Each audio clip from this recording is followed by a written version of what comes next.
السلام عليكم ورحمة الله وبركاته، طلابنا طلاب الصف الثاني الإعدادي، أهلا وسهلا بيكم في فيديو جديد وهو المحطة الأخيرة بالنسبة لنا الترم دوت فيديو ليلة الامتحان.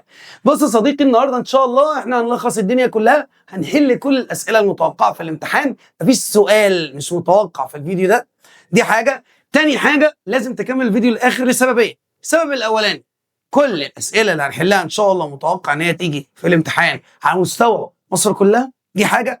الحاجة التانية في آخر الفيديو سايب لك كام مفاجأة كده لطيفة هتساعدك كتير جدا في لم كل اللي فاتك، سواء فاتك أو ما فاتكش، مذاكر أو مش مذاكر، هنلم لك كل شيء النهارده إن شاء الله بإذن الله، ما تروحش بعيد، خليك معايا. ورجعت لك من تاني يا طالب تانية إعدادي اللي سايح في الدنيا، إن شاء الله بإذن الله هنبدأ نشوف الدنيا فيها إيه، هنحل كل الأسئلة زي ما قلت لك، فيلا بينا بسم الله وصلي على رسول الله. نبدا هنا، واول سؤال عندك في الامتحان هو سؤال الايه؟ سؤال الليسن يا مستر. سؤال ايه؟ الليسن، سؤال الاستماع. ماله سؤال الاستماع ده؟ قال لك بص مبدئيا كده سؤال الاستماع هو مستر هيخش اللجنه بتاعت حضرتك هيقرا قطعه ليسن، القطعه ديت حضرتك تبقى ودنك ايه؟ معاه. بس قبل ما يقرا لازم يكون عندك نقطه مهمه جدا، ان تكون عارف السؤال ده عباره عن ايه. هو سؤال اصلا عليه 5 درجات بالمناسبه. طيب 5 درجات دول عباره عن ايه؟ سؤالين تشوز، 3 اسئله مقالي. سؤالين تشوز، 3 اسئله مقالي. ازاي؟ اقول لك. سؤالين تشوز هو حضرتك المستر هيقرا القطعه عادي، وانت هتسمع القطعه عشان تقدر تحل اسئله التشوز دي، زائد انك تحل اسئله الايه؟ المقالي. طب الموضوع يا مستر اعمله ازاي؟ مبدئيا رقم 1 عشان تقدر تتعامل مع سؤال الليسن بشكل كويس، لازم اول حاجه اقرا اسئله الليسن قبل ما اسمع اي حاجه. لازم اكون عارف الليسن جاي عن ايه عشان اقدر اكون جاهز عقليا لتلقي المعلومه اللي انا هسمعها. حلو ماشي. هنا الليسن مثلا عن الاستاذ احمد ادريس، اللي هو الراجل النوبي، الراجل المحترم اللي اتكرم سنه 2017. ماشي، كانت قطعه listening عندنا في المنهج. ماشي، انا قرات، عرفت، افتكرت، المدرس جه قال، سمع، عرفت، حلو.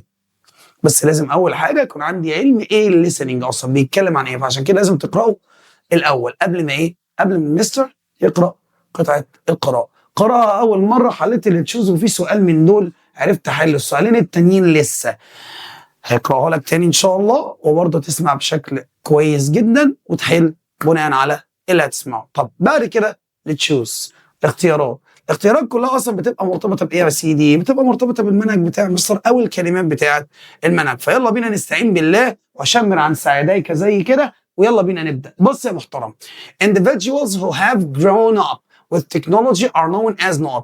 الافراد اللي كبروا والتكنولوجيا موجوده بنقول عليهم ايه؟ بنقول عليهم digital natives أو المواطنين الرقميين. 2 women and the girls usually follow the latest not in fashion.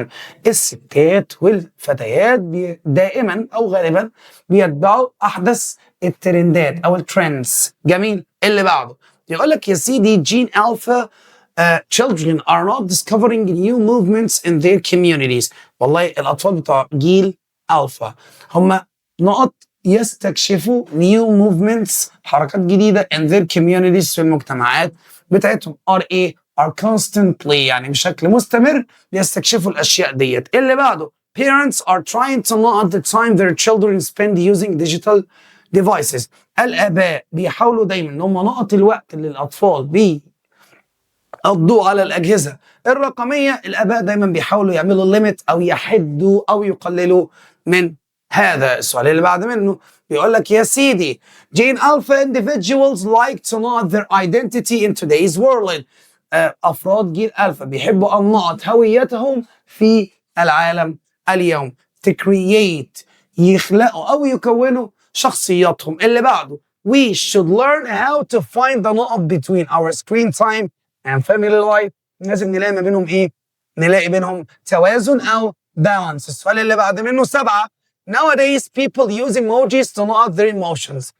الآن الأطفال بيستخدموا emojis اللي هي الرموز التعبيرية لكي نقط مشاعرهم. يعملوا إيه؟ to express يعبروا عن مشاعرهم. 8 Gen Alpha generation should use social media نقط.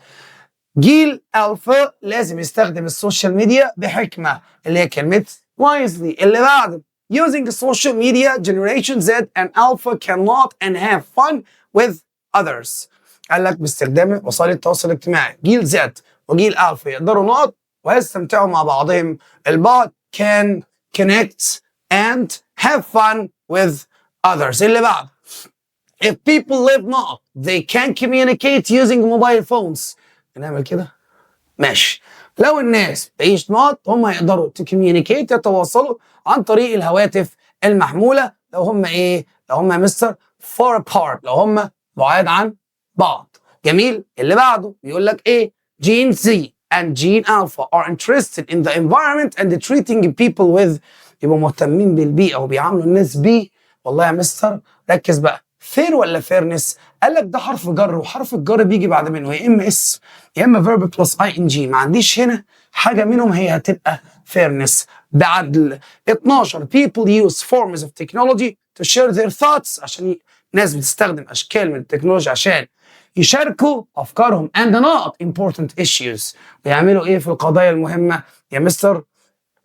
to support يدعموا القضايا المهمه. 13 if people have something in common لو الناس عندهم حاجة مشتركة this means ده معناه they have the same ideas and نقط. ده معناه ان هم عندهم نفس الفكر نفس الافكار والاهتمامات اللي هي كلمة interests. جميل. السؤال رقم 14 بيقول the time people spend using a screen is called نقط. الوقت اللي الناس بتقضيه امام الشاشات بيقول عليه والله يا مستر screen time أو وقت الشاشة. 15 if you have the same interests with someone it means you have something in نقط. لو أنت لديك نفس الاهتمامات بتاعت شخص ما يبقى أنتوا عندكم شيء مشترك in common. السؤال اللي بعد منه بيقول we should all treat all the people not kindness. كلنا لازم نعامل الناس كبار السن not لطف. خلي بالك هي treat لازم يجي معاها with treat with يعني عامل وبيجي طريقة التعامل with fairness with kindness with justice فهتبقى with. اللي بعد 17 note are small digital images used to express emotions in electronic messages. بيقول لك هي صور صغيرة بتستخدم للتعبير عن المشاعر اللي هي emojis على طول. اللي بعده 18 many parents encourage their children to use note skills online. كثير من الآباء بتشجع أطفالها إنهم يستخدموا إيه؟ يستخدموا نقط أو المهارات النقط عبر الإنترنت. والله مثلا يستخدموا الديجيتال سكيلز أونلاين. السؤال اللي بعد منه بيقول جيل ألفا is a generation that is hoped to not the future.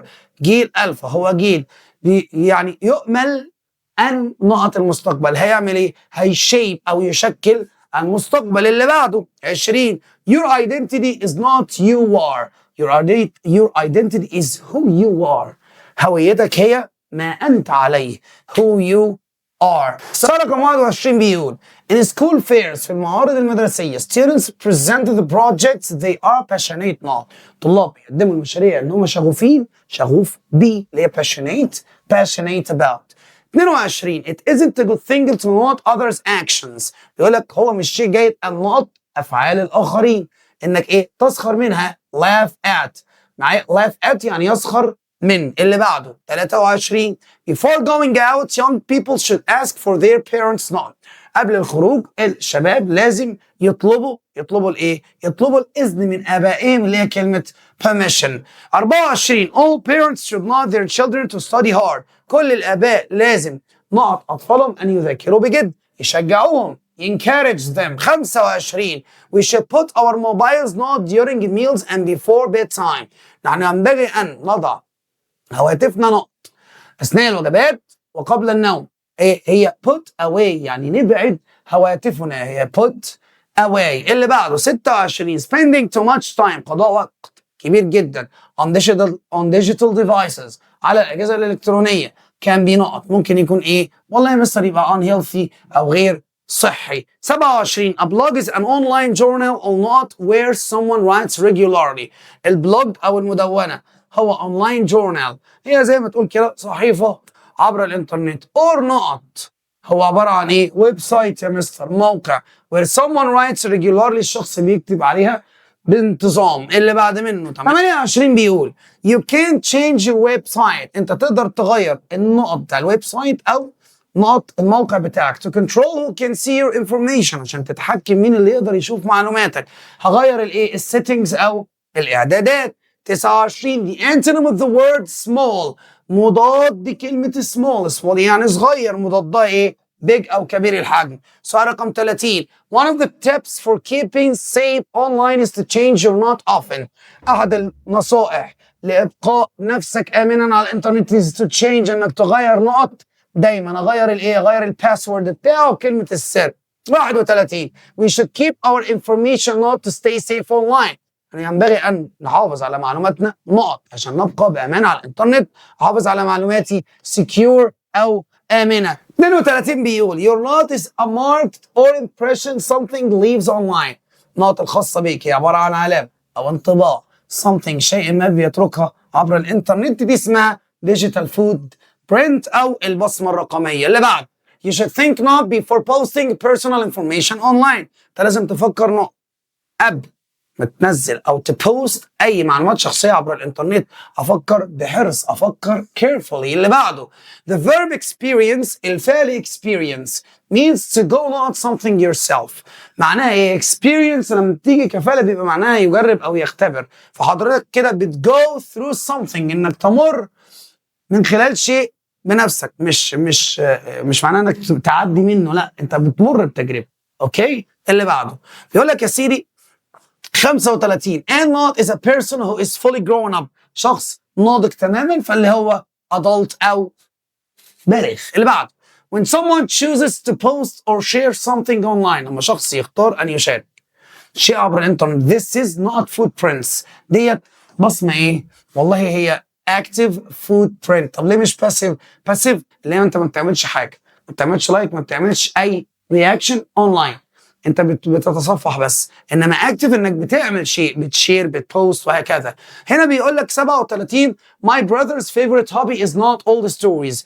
والله هواية اخويا المفضلة هو نقط قصص القديمة. يعمل ايه؟ والله بيكولكت them يجمعهم. اكيد مش هيكنسلهم ولا هيتعاون معاهم ولا هيقطعها يعني. السؤال رقم 38 we can use the prefix. البريفكس ده اللي كان بيجي فين؟ في اخر الكلمه ولا في اولها؟ في اول الكلمه. بيقول لك احنا بنستخدم البريفكس نقط to give the opposite عشان نجيب المضاد من كلمه comfortable اللي هي مريح. comfortable كان عكسها uncomfortable. اللي بعده the policemen رجال الشرطه are working hard بيعملوا بجد to find the نقط that leads to the criminal عفوا لكي يجدوا نقط يؤدي او يقود الى هذا المجرم. هيدوروا على ايه؟ هيدوروا على كلو، دليل. 40 ده السينونيم المرادف من كلمة protect اللي هي يحمي، مرادفها ايه؟ save. اللي بعده always كلمة always can give the same meaning as not. بتدي نفس معنى كلمة not. always اللي هي دائما بتساوي في المعنى كلمة forever اللي هي معناها إلى الأبد. 42 as the exam day not بما أن يوم الامتحان not most students feel increasingly stressed. الطلبة بتحس بالتوتر. بيقرب صح؟ يوم الامتحان بيقرب اللي هي comes closer. come closer يعني يقترب. جميل. اللي بعد 43 بيقول we should avoid mixing with people who are not our backs. احنا لازم نتجنب الاختلاط بالناس اللي نقط في ظهرنا، بيضحكوا علينا في ظهرنا، بيتنمروا علينا في ظهرنا، بيتلاف behind. اللي بعده 44 بيقول if a friend feels disappointed we should show نقط. لو صديقك اظهر ان هو محبط فاحنا لازم نظهر الايه؟ الامباثي او الشفقه. 45 يا صديق بيقول my parents always encourage me to not and never give up. والدي دائما يشجعوني not والا اساس للابد. والله يا مستر تبقى persevere اللي هي بتيجي بمعنى ايه؟ يصر، اللي هي جايه من كلمه perseverance اللي هي بمعنى اصرار او عزيمه. اللي بعده 46 my father's Facebook account was not as his password was very simple. الاكونت بتاع الفيس بتاع والدي نقط عشان الباسورد بتاعه كان سهل. يبقى ايه؟ والله هو hacked. يعني ايه hacked؟ يعني اخترق. اللي بعده 47 if I don't set my privacy settings نقط انا لو ما عملتش اعدادات الخصوصيه بتاعتي نقط all my photos online will be seen by others. كل الصور بتاعتي عبر الانترنت هتتشاف بواسطه الاخرين. يبقى ما عملتهاش بشكل ملائم او properly. اللي بعد 48 don't put yourself not risk. ما تحطش نفسك في خطر. هي كانت كلمه على بعضها اسمها at risk غير كلمه in danger. الاثنين معناهم في خطر على فكره. at risk in danger الاثنين زي بعض. ماشي. اللي بعد بيقول لك to stay safe online you shouldn't note your full name or address. لكي تبقى آمنا على الإنترنت أنت لا ينبغي أن نقط اسمك بالكامل أو عنوانك، لا ينبغي أي تشير أو تشارك المعلومات ديت. 50 you should not sure that you don't post your personal details online. أنت يجب أن نقط، هي نقط شور كلمة على بعضها اسمها make sure يعني يتأكد. اللي بعد منه if you don't give up easily لو ما استسلمتش بسهولة this means ده معناه you have not ان انت عندك ايه؟ عندي يا مستر determination، عندي اصرار وعزيمة. اللي بعده علي finds grammar lessons difficult. علي شايف ان دروس الجرامر صعبة. he especially not with reported speech. هو خصوصا not مع الكلام المنقول او الكلام الغير مباشر، هو بيعاني struggled. جميل جميل. اللي بعد منه the word discouraged can have the same meaning as not. كلمة discouraged اللي هي معناها محبط لديها نفس معنى كلمة disappointed، برضو معناها محبط. 54 when you feel that something is difficult لما تحس ان الحاجة صعبة it takes courage to keep up. الموضوع بياخد منك شجاعة لكي to keep going تستمر. جميل جدا. اللي بعد منه during his journey with Dr. زويل with science أثناء رحلته مع العلوم دكتور زويل not a lot of challenges. دكتور زويل ايه؟ not العديد من التحديات overcame تغلب على العديد من التحديات. 56 he wanted to not the race as he hurt his knee very much. هو أراد أن نقط السباق عشان هو اتعور في ركبته. knee معناها ركبة بشكل شديد جدا. هو كان عايز ايه؟ يكويت يستسلم، مش عايز اكمل. اللي بعده sometimes احيانا you wanna win نقط fear not win a medal or cup. انت بتبقى عايز تفوز نقط الخوف، ما تفكرش في الميداليه ولا في السبق، فطبعا هتبقى win against اللي هي تتغلب على. اللي بعده the government is trying to find the not to most of our problems. الحكومه بتحاول تجد نقط لمعظم مشاكلنا. تجد ايه؟ تجد حلول او solutions. اللي بعده السؤال اللي بعده بيقول there are big traffic jams not the streets of highways of Cairo. يوجد ازدحام مروري not شوارع القاهرة ايه on the streets of and highways of Cairo. عفوا. السؤال اللي بعد منه رقم 60 بيقول most students feel not before exams. معظم الطلاب بتحس بالنوت قبل الامتحانات. تحس بالايه؟ تحس ان هي متوتره. طب ستريسد ولا ستريسفول؟ لا يا مستر متوتر يعني ستريسد. اللي بعده Cairo is building a lot of نقط to solve the traffic problems. القاهره بتبني الكثير من النقط عشان تحل مشاكل المرور. هتبني يا مستر فلاي اوفرز اللي هي الكباري العلويه. اللي بعده 62 the knot is a train that runs on a single rail usually above the ground. النقط هو قطار بيمشي على خط وحيد وعادة بيكون فوق سطح الأرض، وده احنا خدناه برضه اللي هي كلمة مونو ريل. السؤال اللي بعده بيقول 63 بسم الله أيوه. السؤال رقم 63 بيقول building more roads and bridges in Cairo will help make it easy to move not move ايه؟ move around ان انا اتنقل. move around كانت كلمة على بعضها معناها ان هو يتنقل أو يتجول. اللي بعده last week I went to school late as I got not in a traffic jam. got إيه؟ got stuck على بعضها معناها إن هو علق في الزحام. السؤال اللي بعد منه 65 to face any challenge لكي تواجه أي تحدي focus on ركز على one rule ركز على قاعدة واحدة في المرة الواحدة. بيقول لك 66 a lot of people use social media to not with their friends around the world. الكثير من الناس بتستخدم وسائل التواصل الاجتماعي لكي طبعا communicate with أو تتواصل مع الفريندز الأصدقاء حول العالم. اللي بعده to stay safe online عشان تبقى آمنا على الإنترنت you should be aware not aware of يعني واعي لي what you share on social media aware of. اللي بعده 68 I faced many challenges. أنا واجهت العديد من التحديات but I stayed strong and نقط لكن بقيت قويا ونقط. هتيجي تقول لي يا مستر ده كلهم شبه بعض، أقول لك لا، هي stay دي بيجي معاها صفة صح؟ و determine مش صفة، determination مش صفة، determines مش صفة. الحل determined يعني أبقى قويا عازم أو مصر. 69 if you are creative this means you come not new ideas. لو أنت شخص creative فأنت come up with معناها يبتكر، بتساوي كلمة create بالمناسبة. 70 to be a role model for others means to not them. إنك تكون قدوة حسنة للآخرين معناها إنك تعمل إيه؟ to inspire them، تلهمهم. اللي بعده a true leader should act not in his work. والله القائد الحقيقي ينبغي أن يتصرف بإيه؟ برesponsibly. يعني إيه؟ يعني بمسؤولية. السؤال اللي بعده 72 students always note their creative pieces of work in school fairs. الطلاب دائما creative pieces of work اللي هي الأعمال الفنية بتاعتهم في معارض المدرسية. بتعمل إيه؟ بتديسبلاي، يعني بتعرضها. جميل. السؤال رقم 73 بيقول I sometimes feel nervous when I have to note a speech. أنا أحيانا بحس بالتوتر لما أنا نقط خطاب to my class للفصل بتاعي. أعمل إيه؟ أجيب a speech، ألقي خطاب. 74 facing challenges in life teaches us to be braver and more نقط. مواجهة التحديات في الحياة بيخلينا أشجع وأكثر ثقة، اللي هي كلمة confident. سؤال 75 بيقول You can see many different notes in a gallery. أنت تقدر تشوف العديد من النقط في معرض فني. طبعا هتبقى artworks، أعمال فنية.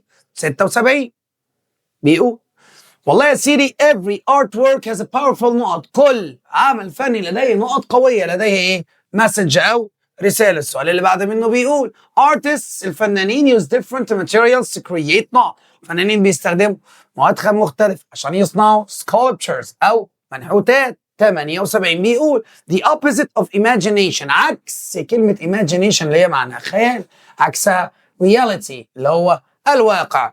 79 the artist used نقط for making this amazing statue. الفنان استخدم نقط عشان يصنع هذا التمثال الباهر المذهل. استخدم ايه؟ مفيش غير الكلاي اللي هي الطمي او الصلصال. 80 او الفخار بالمناسبة every artwork expresses the artist's thoughts and not. والله كل عمل فني بيعبر عن افكار الفنان طبعا مشاعره اللي هي الفيلينجز. اللي بعد منه بيقول لك ايه؟ after he died بعد ما توفى الله يرحمه he gained not for his work. هو حصل على نقط لاعمال، حصل على الايه او اكتسب الايه؟ اكتسب الريكوجنيشن او التقدير. اللي بعده بيقول لك everyone liked the sculpture he made. كل الناس حبت المنحوتة اللي عملها. it's a not statue انه تمثال نقط، تمثال ايه؟ amazing مذهل. اللي بعده 83 this gallery is filled with not artworks. المعرض ده مليء او ممتلئ بالاعمال الفنيه valuable القيمه. اللي بعد منه بيقول محمود مختار is well known as a very creative نقط very creative sculpture. نحات مشهور جدا ومبدع. السؤال اللي بعد منه بيقول أمير used to knot when he was young he made an amazing sculpture. أمير اعتاد أن نوت لما كان صغير، هو صنع منحوتة رائعة جدا. اعتاد أن إيه؟ إن هو ينحت sculpt. اللي بعد منه بيقول teamwork means to knot with each other. العمل الجماعي معناه ان حضرتك collaborate او تتعاون مع الاخرين. 87 we should value how we are not from each other. لازم نقدر ازاي احنا نقط من بعضنا البعض. نعمل ايه؟ بص بقى، ركز ركز ركز. value how we are. هتقول لي respect، لا respect ما يجيش مع from. old لا، hidden لا، different. لازم نقدر اختلافنا عن بعضنا. أنا مختلف عنك different from. اللي بعد منه every piece of any artwork should be نقط. كل قطعة من عمل فني لازم تكون نقط، تكون إيه؟ تكون أصلية، تكون original، ما ينفعش تبقى متقلدة. 89 the opposite of national. عكس كلمة national يعني قومي، عكسها international أو international معناها دولي أو عالمي. السؤال اللي بعدين Europe and America are two different نقط. أوروبا وأمريكا دي هما ايه؟ هتقولي دولتين، اقول لك لا اله الا الله، اوروبا قاره والله، وامريكا قاره على فكره، امريكا الشماليه وامريكا الجنوبيه، فهتبقى continents اللي هي قارات. اللي بعده 91 what are your not experiences in Egypt. ما هي تجاربك النقط في مصر؟ تجاربك الايه؟ الunforgettable التي لا يمكن نسيانها إن أنا أكلت كشري. اللي بعده The pyramids in Giza are more نقط than anything I have visited before. الأهرامات في الجيزة هي أكثر نقط من أي شيء شفته في حياتي أو زرته في حياتي. هتبقى طبعا مبهرة اللي هي كلمة impressive. 93 The Egyptian knot is getting higher every year. النقط المصري بيزداد كل سنة. هو إيه؟ البوبيوليشن أو تعداد السكان المصري. اللي بعد 94 You can join our team tomorrow in our house. تقدر تنضم لي. نقط الشاي بكرة في بيتنا. كان اسمها إيه؟ فين سيرموني أهي. تي سيرموني. اللي بعده 95 بيقول The knot has the body of a lion and the head of a king. نقط لديه جسد أسد ورأس ملك. هو إيه ده؟ والله مصر المفروض تمثال بس ما فيش. هو جاب لي كلمة سفنكس اللي هو أبو الهول. السؤال اللي بعد منه بيقول The Grand Egyptian Museum has many ancient knot. المتحف المصري الكبير لديه الكثير من النقط القديمة. هتبقى إيه؟ treasures اللي هي الكنوز. 97 You can buy knot and bargain at خان الخليلي بازار. هشتري ايه من خان الخليلي؟ اكيد هدايا تذكاريه يا مستر اللي هي كلمه souvenirs. 98 A knot is a cover for the face used in celebrations and show. يقول لك نوت هو عباره عن غطاء للوجه بستخدمه في العروض والاحتفالات طبعا اللي هي كلمه ماسك. اللي بعده بيقول Luxor and Aswan are popular travel knot for tourists around the world. قال لك الأقصر وأسوان هما نقط سفر مشهورة لدى السياح. هي طبعا هتبقى destinations أو وجهات وصول. السؤال اللي بعد منه بيقول رقم 100 بيقول Most of our ancient statues were not from stones. معظم التماثيل القديمة بتاعتنا نقط من الصخر. مالها؟ كوفيد نحتت في الصخر. السؤال اللي بعده 101 Not means a special beauty or attraction. نقط معناها ان هي حاجة حلوة جدا او جذابة. هي مين دي؟ charm اللي هي معناها سحر او جاذبية. السؤال رقم 102 You can visit the blue knot in Iceland. كان اسمها كانت حاجة على بعضها كده مكان. صح هي blue lagoon. اللي بعده يقول لك ايه I still have unforgettable note about my last visit in Luxor. انا لسه عندي نقط لا يمكن ان تنسى. memories ذكريات يا مستر. 104 He told me about his amazing knot after climbing the mountains. هو أخبرني عن النقط المذهل بعد تسلق الجبال. هي إيه دي؟ تسلق الجبال دي مغامرة جامدة أوي. هتبقى adventures يا مستر اللي هي مغامرات. 105 The pyramids in Giza were one of the ancient 7 نقط. أهرامات الجيزة أحد عجائب الدنيا السبعة. هتبقى إيه؟ wonders يعني عجائب. اللي بعده When I was in Europe لما أنا كنت في أوروبا I saw and رأيت نقط plants I have never seen before. شفت نباتات نقط عمري ما شفتها في حياتي. نباتات ايه؟ ما شفتهاش قبل كده. بقى نباتات strange غريب عليا. 107 We cannot into pairs يعني أزواج and explore the city. وكان ايه؟ split into pairs يعني ننقسم إلى أزواج. اللي بعده 108 بيقول the story about how did the pharaohs build the pyramids is still not. قصة ازاي الفراعنة بنوا الأهرامات ما زالت غامضة اللي هي mysterious. السؤال اللي بعد منه بيقول 109 صلاح الدين نقط was built to protect Cairo. نقط صلاح الدين بنيت لحماية القاهرة. هي ايه دي؟ citadel. هتبقى citadel اللي هي قلعة صلاح الدين. اللي بعد some people are afraid of sharks. بعض الناس خايفة من نقط الشاركس او نقط القروش when they go swimming in the sea. لما يروحوا يعوموا في البحر يخافوا من ايه؟ هجمات القروش اللي هي الشاركس تاك. اللي بعد 111 The tourists go around the world to explore different tradition and the knot. السياح بيروحوا حول العالم عشان يستكشفوا نقط وتقاليد مختلفة. يستكشفوا ايه؟ طالما التقاليد يبقى معاها ثقافات different traditions and cultures. السؤال اللي بعده بيقول 112 traveling makes you see famous نقط. السفر بيخليك تشوف نقط مشهورة and hear new languages وتسمع لغات جديدة. اللي هتبقى مشهورة landmarks اللي هي المعالم السياحية. اللي بعده The knot of China is more than 1 billion people. نقط الصين أكتر من مليار بني آدم. البوبوليشن أو تعداد السكان. 114 Paris is the knot city of France. باريس هي المدينة الناط لفرنسا. هي ايه؟ الكابيتال سيتي او العاصمة بتاعت فرنسا. اللي بعده We should not a good online balance for both learning and fun. نحن ينبغي أن نقط تعليم جيد أو توازن جيد ما بين التعلم والمتعة. هنعمل إيه؟ We should find a good online balance. لازم نجد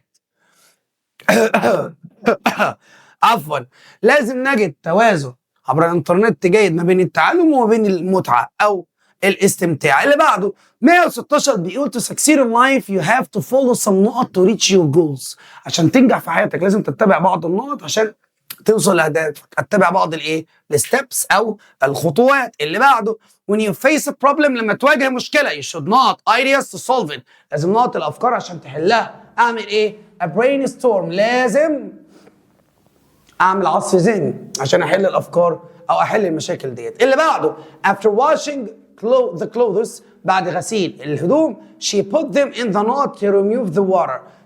يعني حطيتهم في النقط عشان تزيل المياه. هتحطهم فين؟ اكيد مش في الفرن ولا في الثلاجه ولا في الحوض، ده هتحطهم في الدراير. دراير اللي هي الايه؟ اللي هي اسمها ايه؟ المنشبه بتاعت الملابس. سؤال رقم 119 We should not each other's thoughts although we are all different. احنا ينبغي ان نقط افكار الاخرين على الرغم من احنا كلنا مختلفين. يعني لازم نعمل ايه في الافكار؟ نحترم افكار الاخرين، ما تبقاش عيل قليل الادب كده، هتبقى respect. 120 Not engineers use special tools to help patients. يقول لك المهندسين النوت بيستخدموا ادوات خاصه عشان يساعدوا المرضى. هم مين دول؟ البايوميديكال انجينيرز او المهندسين اللي بيتعاملوا بالهندسه الحيويه. سؤال رقم 121 Many young players see محمد صلاح as their role model. محمد صلاح هو قدوتهم فهتبقى رول موديل. 122 هاني عزر is known for his not. فاكرين الراجل ده؟ يا مستر خدناه في الريدنج. ده الراجل اللي هو مهندس مدني ولحد قريبه مهندس حيوي، عملوا حاجه عشان يساعدوا الناس المرضى. جميل. قال لك الراجل دوت known for his not of science and young inventors. معروف بالنقط للعلوم والمخترعين الشباب، معروف بدعمه ليهم. 123 النقط engineer works to make cities safe and organized. عفوا بيقول لك والله المهندس النقط بيعمل لكي يجعل المدن آمنة ومنظمة، مدن وبناءات وكلام من دي. يبقى سيفل انجينير مهندس مدني. السؤال اللي بعد منه بيقول learning a new language is a slow نقط that makes أو that takes time and practice. تعلم لغة جديدة هي نقط بطيئة بتتطلب وقت وتدريب. هي ايه؟ process عملية. اللي بعده his bedroom was so نقط that he couldn't find his shoes. اوضته كانت نقط جدا لدرجه انه ما لقاش الجزمه بتاعته. اوضته كانت ايه؟ كانت ميسي، فوضويه، مش مترتبه خالص. اللي بعده if you نقط لو انت نقط فيدباك it would help improve your design. لو انت نقط تقييم هيساعدك تحسن التصميم بتاعك. لو انت received تلقيت اي تقييم. اللي بعده بيقول a note is a place where you can see stunning pieces of art. المكان بتشوف فيه قطع فنية مبهرة. طبعا دي الجاليري أو المعرض.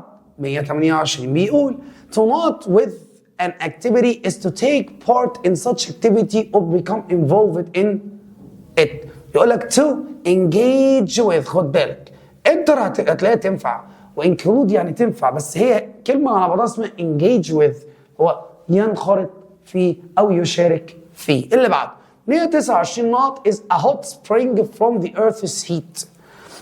يقول لك نقط هو عبارة عن ينبوع ساخن من درجة حرارة الأرض اللي هي الجيو ثيرمال ليك أو البحيرة الحرارية. اللي بعده 130 بيقول a نقط is a model of something new made with very simple materials. نقط هو عبارة عن نموذج لشيء ما مصنوع من مواد بسيطة اللي هو الايه؟ البروتوتايب أو النموذج الأولي. اللي بعده بيقول The state of being free from public attention is your نقط. انك تكون حر ومفيش انتباه ليك هتبقى privacy الخصوصية. 132 when we wanted to download something we should ask not permission. اسمها ايه؟ ask for يعني يطلب الإذن. ودول يا سيدي أهم أسئلة اللي تشوز اللي إن شاء الله مش هيخرج منها الامتحان. ننتقل بعد كده على السؤال اللي بعد منه في الامتحان ألا وهو to complete the passage اللي هو اكمل القطعه ديت. القطعه ديت عشان احلها بشكل صحيح واكون مدرك هي ماشيه ازاي، لازم رقم واحد اترجم الكلمات اللي هو جايبها لي في الاول. بعد كده اقرا القطعه واحده واحده واحل على حسب المعنى والترجمه اللي قدام. اوكي، تعال نشوف ازاي. تعالى يلا بينا. بسم الله الرحمن الرحيم. السؤال الاول او القطعه الاولى، ميمز اللي هي ميمزات كلنا عارفينها. بالانس توازن، represent يرمز الى، فيديوز فيديوهات، فوتوز صور. بيقول لك يا سيدي في البدايه ان جين الفا are the children who were born from around 2010 to the mid 2020s. بيقول لك بكل بساطه والله الجيل الفا هو الاطفال اللي اتولدوا من حوالي سنه 2010 لمنتصف 2020. They like creating short نقط. هم بيحبوا يصنعوا نقط قصيره to show their hobbies and opinions عشان يظهروا او يوضحوا هواياتهم وارائهم. يبقى شورت ايه؟ والله يا مستر شورت فيديوز. سوري.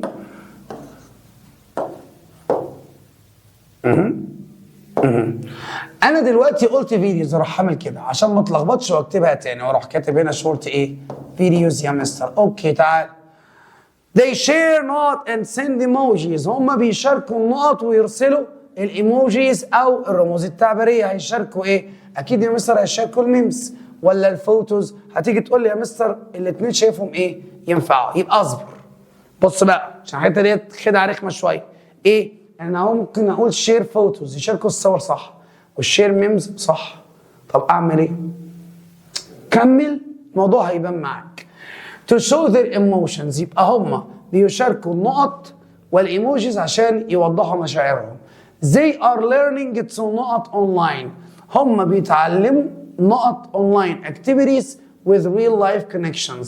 وبيتعلموا عن نقط ما بين الأنشطة عبر الإنترنت والتواصل في الحياة الحقيقية. يبقى هنا هيعملوا توازن. يبقى رقم 3 هتبقى بالانس. هل فيها لخبطة؟ لا يا مستر، هي اسمها بالانس with. حلو. They not a powerful trend. They ايه؟ ما ينفعش ولا فوتوز ولا ميمز. هم they. بص بقى اللي جايه دي هتبقى represent. هم بيرمزوا الى powerful trend that is shaping the future. هم بيرمزوا الى الترند اللي جاي لتشكيل المستقبل. هنا بقى تبقى فوتوز ولا ميمز. خد بالك هنا وبيقول لك هم بيعبروا عن مشاعرهم. يبقى بيتشاركوا الصور ولا بيتشاركوا الميمزات؟ اكيد يا مستر هتبقى الايه؟ الميمز. لو خدت بالك من الريدنج هتلاقيها برضو الايه؟ الميمز. خش على اللي بعد منه. language يعني لغه، understand يعني يفهم، about to حروف جر هتبان معايا هنا. thoughts يعني افكار. تعال اما نشوف هنعمل ايه. Gen Z and G Alpha like short videos, emojis and memes. Many of them care not the environment. معظمهم بيهتم بالبيئه. care ايه؟ care about كانت كلمه على بعضها واكسبريشن عندنا في المنهج يا مستر اسمه care about. كمل. They share their نقط. هم بيشاركوا النقط through using technology. بيشاركوا النقط الخاصة بيهم باستخدام التكنولوجيا. بيشاركوا language اللغة ولا understand يفهم ولا thoughts الأفكار. أنا شايف إن هي thoughts يا مستر. جميل جدا، هي فعلا thoughts. بيشاركوا الأفكار. تعال نكمل. Both generations speak the same digital نقط. كلا الجيلين بيتكلموا نفس النقط الرقمية. هيتكلموا understand ولا language؟ أكيد يا مستر language. بيتكلموا نفس اللغة الرقمية. وبعد كده قال لك technology helps them not each other. التكنولوجيا بتساعدهم not بعضهم البعض يفهموا. فهتبقى احنا قلنا language ايوه، يبقى understand رقم 4. يلا بينا اللي بعد منه. القطعة رقم 3 بتقول obstacle عائق، posters ملصقات، challenges تحديات، improve يحسن، improved يعني متطور أو متحسن بالمناسبة. with determination بالإصرار. Suha started to work harder. سهى بدأت تعمل بجد. She wanted to overcome her نقط with grammar. هي كانت عايزة تتغلب على النقط الخاصة بيها مع الجرامر. هتيجي تقول أنا شايف عائق تنفع وتحديات تنفع، فهعمل إيه؟ أسيبها وأكمل. هعرف قدام. بص. She watched videos and the grammar نقط. شاهدت فيديوهات وعملت نقط للجرامر for her room. عملت ايه للجرامر في غرفتها؟ اكيد يا مستر بوسترز. عملت بوسترات للجرامر في اوضتها. ماشي، ملصقات. كمل. each grammar wall felt like a knot. كل قاعدة جرامر بدت وكأنها نقط وكأنها تحديات ولا عائق. ركز بقى. انا هنا لقيت ان خدنا السنه اللي فاتت في اولى اعدادي ان الاول ان يجي بعد منها اسم مفرد معدود، صح؟ ماشي. تشالنجز جمع، obstacle مفرد، فالصح اقول obstacle هنا. فهنا هتبقى obstacle وفوقها هتبقى challenges. عرفت يا بيه؟ ايوه يا مستر عرفت. ماشي كمل. قال لك slowly وببطء she began to not، بدأت تتحسن. she began to improve. ليه ما قلتش improve؟ قال لك اصل to بيجي بعدها الفعل فالمصدر ما ينفعش اقول improved. ايه اللي بعدها بتقول؟ يلا يا صديقي بسم الله. ماشي اعمل كده. يقول لك ايه؟ بيقول لك يا سيدي blocked يعني محجوب، dirty يعني قذر، jams اللي هي كعبلة المرور، stressed مضغوط، وستريس يعني الضغط النفسي. تعالى كايرو القاهرة is a very busy city، مدينة مزدحمة للغاية. every day كل يوم we find the traffic not، بيكون فيها traffic ايه؟ طبعا انت من غير ما تحس هتقول لي يا مستر traffic jams، باينة جدا يعني traffic jams on its streets and the highways. people drive their cars and roads get not، الناس بتقود سياراتهم والشوارع بتصبح ايه؟ blocked محجوبة مقفولة، الشوارع بتبقى blocked. جميل جدا. اللي بعده تعالى احنا قلنا خلاص jams وقلنا blocked. اللي بعده this causes pollution، ده بيسبب تلوث making the air نقط ويخلي الهواء ايه؟ اكيد الهواء قذر مش نظيف هتبقى dirty. وفي الاخر يقول لك it also makes people feel نقط، وده بيخلي الناس تشعر بالتوتر فهتبقى ايه؟ هتبقى stressed. جميل جميل. يلا بينا نكمل يا صديقي بسم الله. تعالوا نشوف القطعة دي بتقول ايه. بيقول لك sculpture نحات، colorful ملون، mixed يخلط او خلط في الماضي، message رسالة، وmetal يعني معدن. نقرأ مع بعضين. بيقول لك last week I visited an art gallery in Zamalek. The gallery was filled with not paintings and different kinds of sculptures. قال لك الاسبوع اللي فات انا زرت معرض فن في الزمالك. المعرض كان ممتلئ بيه، خلي بالك فيلد ويز دي مهمه قوي خصوصا ويز يعني ممتلئ بيه. تعالى كده نعمل كده بس الاول. اللوحات النقط، لوحات ايه يا مستر؟ قال لك لوحات كلرفول واضحه جدا، فهقول هنا كلمه ايه؟ colorful. جميل ماشي. and different kinds of sculptures. Artists showcased their original artworks. They space different kinds of material. هم نقط انواع مختلفه من المواد الخام. هم عملوا ايه؟ mixed خلطوا انواع مختلفه من المواد الخام like paper, clay and نقط، زي الورق والفخار والنقط والايه؟ اكيد يا مستر الميرال. احنا خدنا colorful عشان ما ننساش، وميتال رقم 3. طب غيره يا مستر؟ قال لك يا سيدي this makes the artworks special and original. each piece كل قطعة carries a meaningful ايه؟ طبعا هتقول لي meaningful message، رسالة ذات معنى او رسالة هامة. خش على اللي بعد منها يا صديقي رقم 6. بيقول deserves يستحق، recognition التقدير او الاعتراف، mixed يخلط، artworks اعمال فنية، exceptions يعني عروض. محمود مختار is a famous Egyptian artist، فنان مصري مشهور. Okay. He knows different kinds of art styles in his artworks. هو نقط انواع عديدة من الاساليب الفنية في اعماله الفنية. هو ايه؟ هو mixed خلط، اكيد مفيش واحدة غيرهم تنفع، مفيش. وبعدين he gained international note for his remarkable artworks. هو اكتسب النقط الدولي بسبب اعماله الفنية الباهرة. هو اكتسب ايه؟ اكتسب التقدير والاحترام اللي هي recognition. مش وبعدين one of his نقط، احد النقط الخاصة بيه، احد الايه؟ والله يا مستر اكيد الارت وركس، احد الاعمال الفنية بتاعته that have been recognized globally as نهضة مصر statue. أحد الأعمال الأدبية اللي تم الاعتراف بها عالميا هو تمثال نهضة مصر. He exhibited his artworks in many notes. هو عرض أعماله الفنية في العديد من اللي يا مستر deserves يعني يستحق. الexceptions يا مستر هتبقى العروض around ايه؟ around the world حول العالم. اللي بعده ugly يعني قبيح، perfect يعني مثالي. art يعني فني. pieces يعني قطع. special يعني خاصة أو مميز. عفوا. last week الأسبوع اللي فات we visited a modern art museum. زرنا معرض فن حديث. all the notes were special and original. كل النقط كانت مميزة وأصلية. كل إيه يا مستر؟ هتقول لي كل البيسز، كل القطع. all the pieces. مش قال لك بعد كده the sculptures looked very not because they were different from anything else. كل المنحوتات كانت نقط جدا علشان كانت مختلفة عن أي شيء آخر. يبقى كانت إيه؟ والله يا مستر وقعد يقول أنا شاكك في perfect وشاكك في special. طالما شاكك سيبها وكمل وهنعرف إيه الصح فيهم. زي ما قلت لك في الأول. تعال قال لك making not requires. صناعة النقط بيتطلب a lot of imagination. الكثير من الخيال. صناعة اللي يا مستر؟ صناعة الفن أكيد اللي هي الارت. خلاص احنا خدنا art، خدنا pieces. تعالى and creativity والإبداع. an artwork doesn't need to be نقط.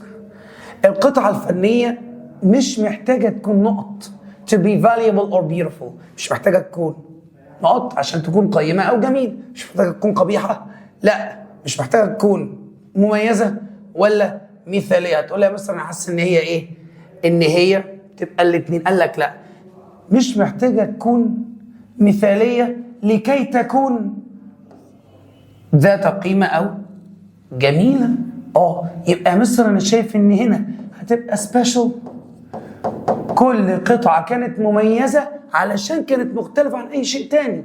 إنما هنا بيقول لك القطعة الفنية مش لازم تكون مثالية لكي تكون ذات قيمة أو جميلة. اللي بعده تعال خلي بالك من الحتة اللي بتلاقي اتنين كده حاسس إن هما زي بعض.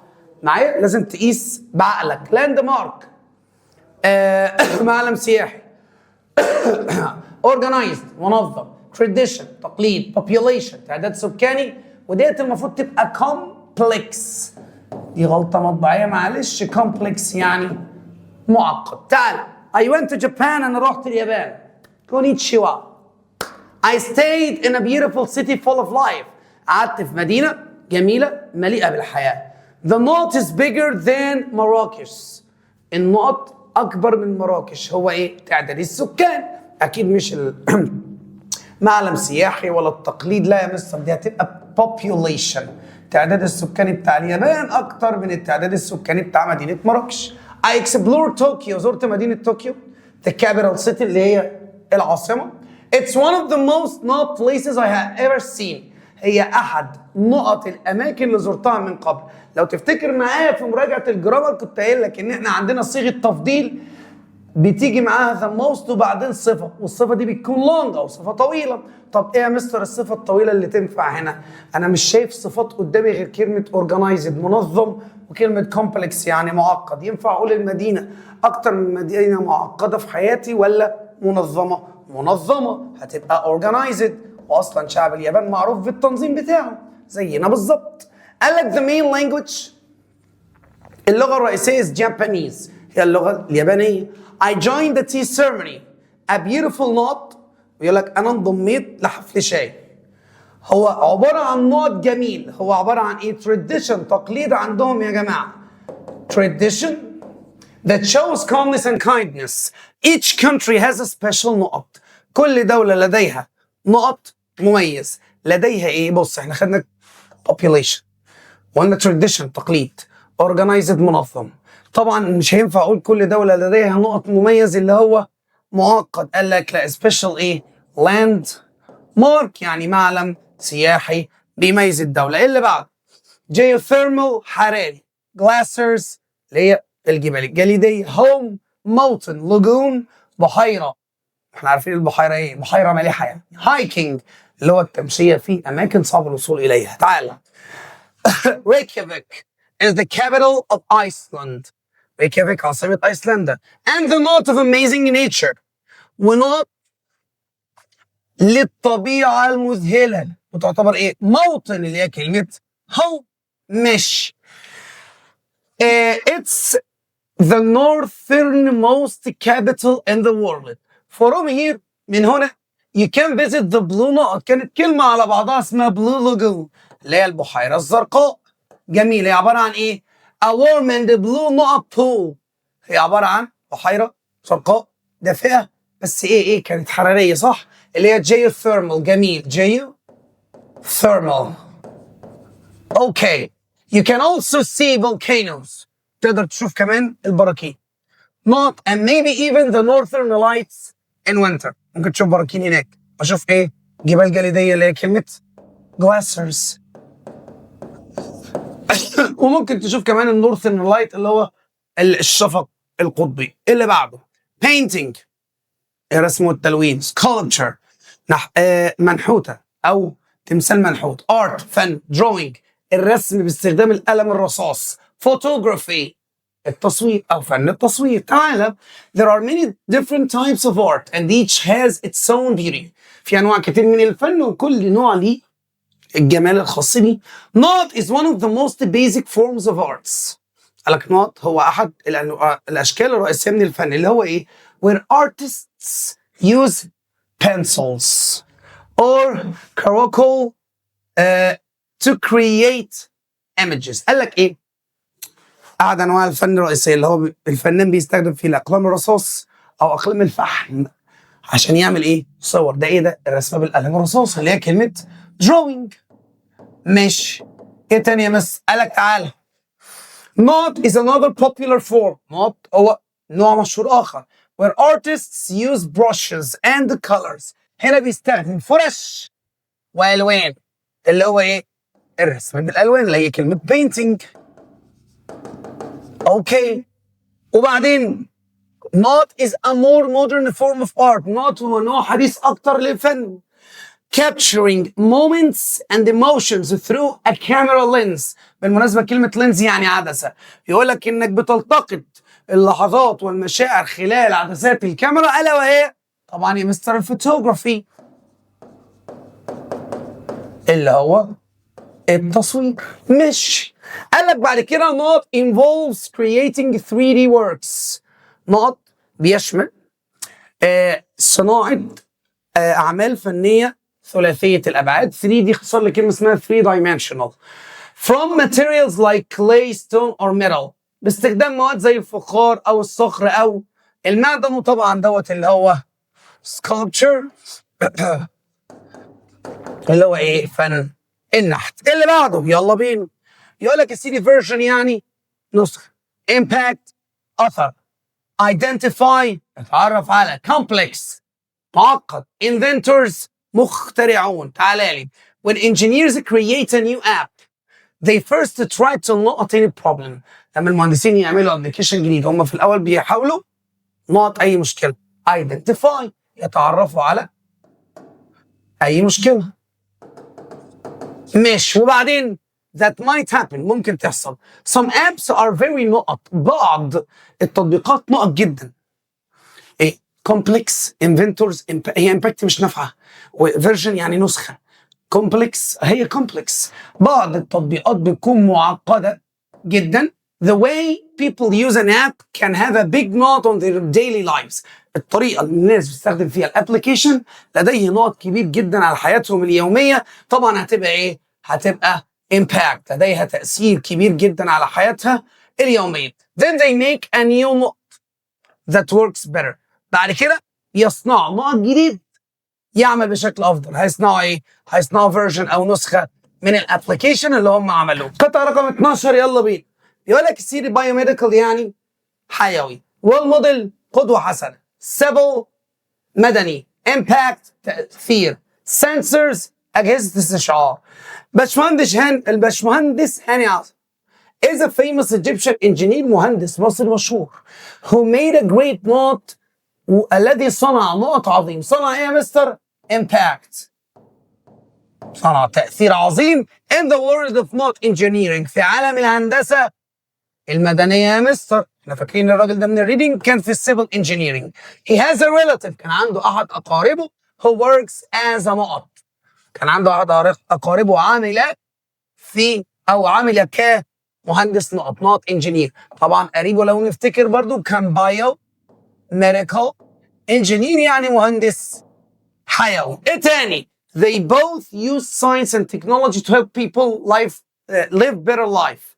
ساعدوا الناس بعلمهم والتكنولوجيا ان هم يعيشوا حياه افضل. مش he is a nod for many students in Egypt and around the world. هو يعتبر رول موديل او قدوه للشباب في مصر وخارج مصر، دي كلها كده تعتبر غلطه ايه؟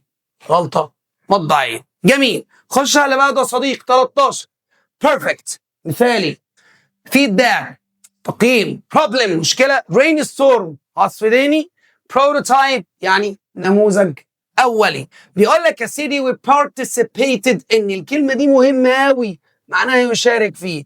احنا شاركنا في competition for young inventors، شاركنا في مسابقه للمخترعين الصغار. Our teacher encouraged us to not a creative idea. مدرسنا شجعنا ان احنا نقط فكره مبدع. شجعنا نعمل ايه؟ هتبص عليهم كلهم مش هتلاقي حاجه تنفع غير كلمه brain storm، يعني نعصف ذهنيا فكره مبدعه. We agreed on designing an innovative device to solve a real knot in our community. احنا اتفقنا في تصميم جهاز ابداعي لحل نقط حقيقيه في مجتمعنا. الحل ايه؟ حل مشكله هتبقى problem. اللي بعده قال لك our teacher told us that testing a knot and receiving knot will help improve our invention. مدرس قال لنا ان احنا نختبر نقط وتلقي النقط هيساعدنا نحسن المشروع بتاعنا. ان احنا نختبر ايه؟ هنختبر مثالي ولا تقييم ولا نموذج اولي؟ هنختبر نموذج اولي، يبقى هنا بروتوتايب. طب ايه تاني يا مستر؟ قال لك هنا we receiving تلقي الايه؟ التقييمات من الناس اللي هي الفيد باك. اوكي ماشي يا سيدي. تعال نخش على السؤال اللي بعد منه في الامتحان عندنا. هو سؤال بيبقى عليه 7 درجات، اللي هو سؤال الكومبريهنشن او سؤال القطع، او بيعمل مشاكل بالنسبه للطلاب. بس هو الموضوع كله ان هو القطع فيها الاجابات، بس انت ايه؟ شغل ده بشكل بسيط وسلس كده وسليم. هنيجي نقرا ديت وهنحل عليها، هتلاقي الموضوع سهل ان شاء الله. سامي الله، صلي على رسول الله. يلا بينا يا صديقي. بيقول لك ايه؟ Computers are being used more and more widely in the world today. الحاسوبات بتستخدم بشكل اكبر في العالم اليومين دول. يجي يقول لي مستر انا كلمه وايدلي دي مش عارف معناها ايه. سكيب. يعني ايه؟ يعني انا لو لقيت كلمه معطلاني عن معنى الجمله كمل، هتلاقي الكلام ماشي في السياق. بمعنى طبيعي جدا يا حبيب قلبي ان انت تلاقي كلمه او اتنين كده انا مش عارفها. حلو. اتس فاين، ده طبيعي. ليه؟ ما انت مش قاموس ماشي على الارض ولا انا والله. جميل. لكن هي النقطه فين؟ النقطه ان انا سكيب، انا عايز افهم سياق القطعه. القطعه اسمها قطعه فهم مش قطعه ترجمه. انا ما قلتلكش ترجم لي القطعه، انا بقول لك ايه؟ انا بقول لك رقم 1 اقرا القطعه، افهم السياق، شوف الاسئله، وان شاء الله باذن الله هتحل. حلو. قالك هي وايدلي عموما معناها بشكل واسع.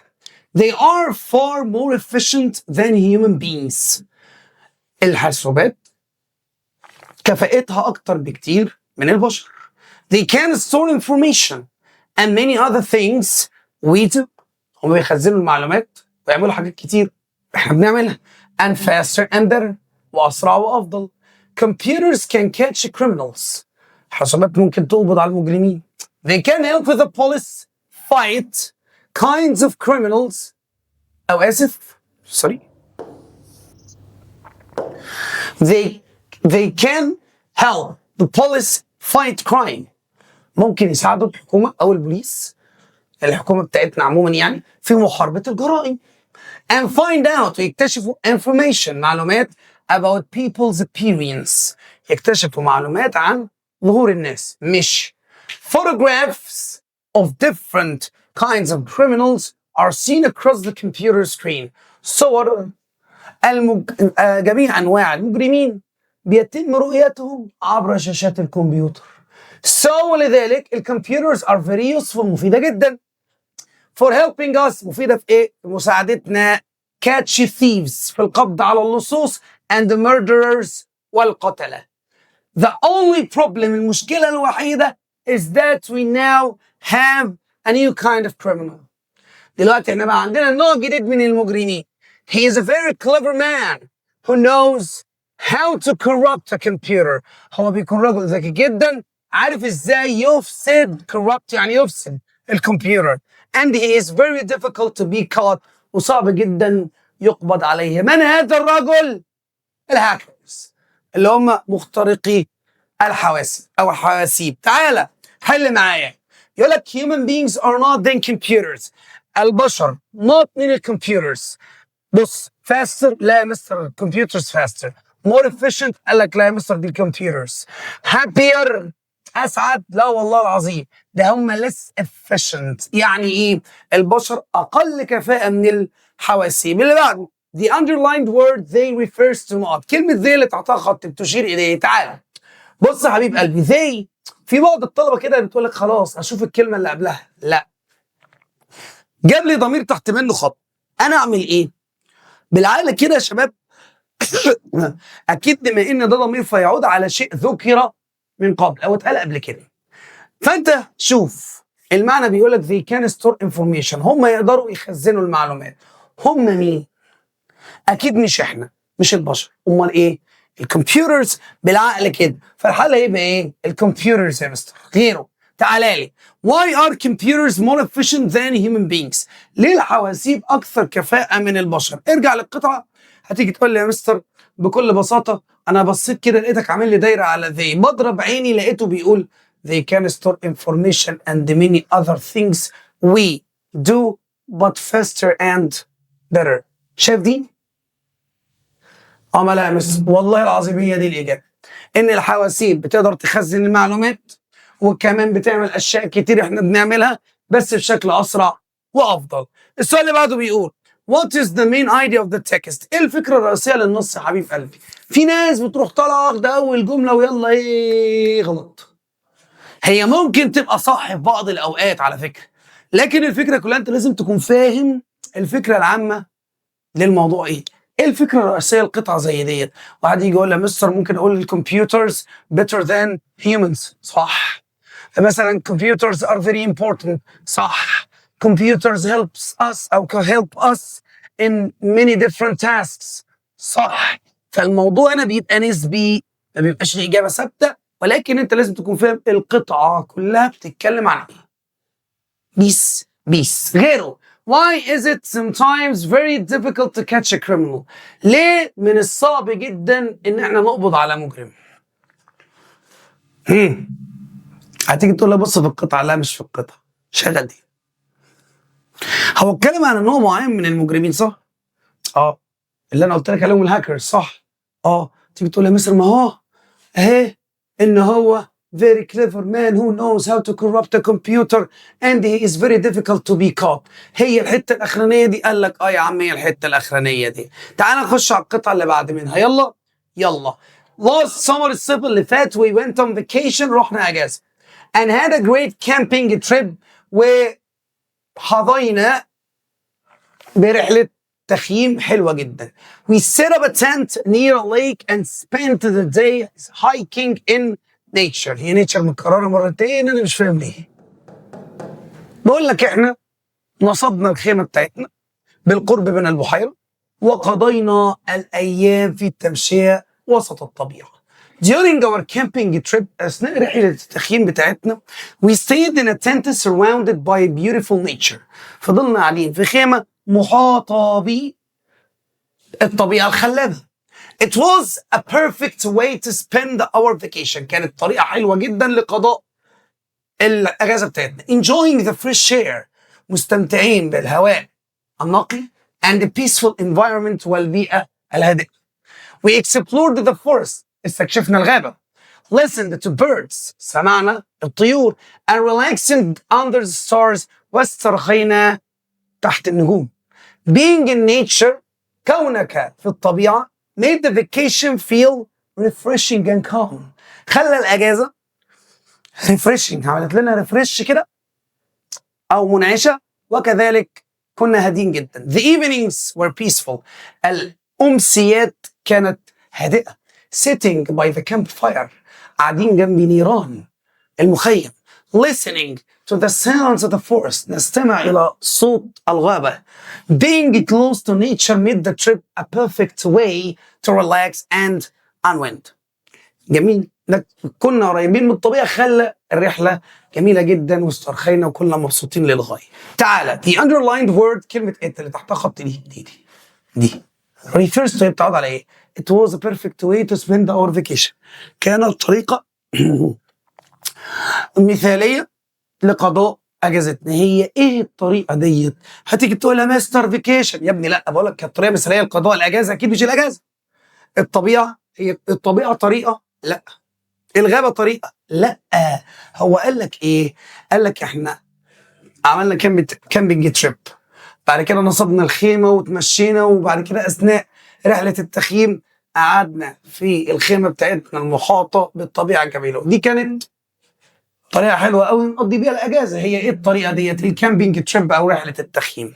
دي opposite، وخلي بالك opposite يعني عايز المضاد، العكس. مضاد كلمة peaceful إيه؟ peaceful يعني هادئ، مضادها noisy يا مستر أو مزعج. أوكي، اللي بعده describe the evenings in the camp. describe يعني اوصف المساء. حلو ده. تعالي كده بقى، اوصف المساء في المخيم. فين يا مستر المساء؟ المساء اهي. The evenings were peaceful, sitting by the campfire, listening to the sounds of the forest. هي دي. واحد قال لي مستر انا هكتب كده، هكتب the evenings were peaceful، كانت هادئة. والله صح مش غلط. عايز تكمل برضه صح. بيقول لك يا سيدي السؤال اللي بعد منه where would you go for a camping trip؟ بتروح فين في رحلة التخييم؟ والله الناس دي مش أحسن مني ولا أنا أحسن منهم يا مستر. أنا أحب أروح أو I would like، أنا أود أن I would like to go، أود أن أذهب to the forest، أروح الغابة. أنا بحب الغابة. nature الطبيعة، ما فيش مشكلة. السؤال اللي بعد منه بيقول لك إيه؟ أنت عدوتي يا ست ولا إيه في؟ summarize the text in one sentence. لخص النص ده في جملة. تقول لي يا مصر، تقول لي قضاء رحلة هادئة، أو مثلا بص سؤال التلخيص. بس الأول أنا عايز أفهمك حاجة، يعني سؤال التلخيص والله ملوش برضه إجابة ثابتة، المهم تكون بتقول مضمون القطعة. القطعة دي بتتكلم عن إيه؟ والله يا مصر هي كانت بتتكلم عن الكامبينج تريب among nature، رحلة تخييم بين الطبيعة. واحد قال لي لا يا مستر أنا عايز أقول حاجة. a summer، المفروض الإيه تبقى كابيتال بس it's fine. a summer vacation in the forest، أجازة صيف in the forest، في الغابة. ماشي، المهم إن المضمون إيه؟ يكون واصل في سؤال التلخيص يا سيدي. اللي بعده يلا بينا. يقول لك ايه؟ يقول لك one summer evening، في أمسية في الصيف. I was sitting by the open window reading a new story. كنت قاعد جنب الشباك المفتوح reading a new story، بقرأ قصة جديدة. After a time، بعد شوية it became too dark to read easily. الدنيا بقت مظلمة للغاية لدرجة إني ما أعرفش أقرأ بسهولة. So لذلك I put my book down، حطيت الكتاب بتاعي and got up to switch on the light، وقمت أولع النور. I was just about to draw the curtain when I heard a loud cry. أنا كنت خلاص هقطع الستارة لما سمعت loud cry، يعني صرخة عالية جدا بتقول help، الحقوني. It seems to come from the trees. بدأ وكأن الصرخة أتت من الإيه؟ من بين الأشجار. At the end of the garden، في آخر الحديقة عندنا. I looked out but it was now too dark to see anything clearly. بصيت بره بس الدنيا كانت مظلمة جدا لدرجة إن أنا مش شايف حاجة كويس. I thought one of the boys of the neighborhood had climbed a tree. أنا اعتقدت إن أحد الأطفال الأشقياء اللي في الحي بتاعنا تسلق شجرة and couldn't get down، وما قدرش ينزل. but I saw nothing، لكن ما شفتش حاجة. I used my torch اللي هو المصباح اليدوي أبو بطارية ده to see my way back home، عشان أقدر أشوف السكة وأنا مروح. When I reached the window أول ما وصلت للشباك near the door of the house in the garden بالقرب من الباب في البيت باب البيت آسف الحديقة I saw a bird sitting on the top of the window شفت طائر صغير قاعد على الشباك. It was a large green and big bird كان ضخم أو كبير أخضر وكده يعني. It was a parrot كان إيه؟ بغبغان. It was repeating كان بيكرر help but in a faint voice كان بيكرر كلمة help لكن بصوت خافت. شرب المقلب. يلا بينا. بيقول لك إيه؟ It was a knot that cried help كان نوت اللي صرخ وقال ساعدوني. طبعا لسه قايلين إن هو إيه؟ بغبغان. غيره the underlined pronoun they أو آسف the underlined word near كلمة near the opposite of not مضادها هي near معناها قريب عكسها بعيد. فين بعيد؟ قال لك يا مستر far. Okay. What did the writer think the loud cry was made by؟ الكاتب بتاع القطعة ديت اعتقد ان الصرخة دي مين اللي صرخها؟ والله يا مستر هو اعتقد ان هو احد الاطفال اللي في الحي. صح؟ اهي بيقول لك I thought one of the boys of the neighborhood had climbed a tree and couldn't get down. بس هقول ايه؟ مش هقول اي بقى، انا مش هنقلها، انا هقول هي. thought هو اعتقد ايه يا مستر؟ ان احد اطفال الحي one of the boys of the neighborhood وكمل عادي جدا مفيش مشكله. بيقول لك why did the writer stop reading؟ ليه الكاتب بتاع القطعه ديت توقف عن القراءه؟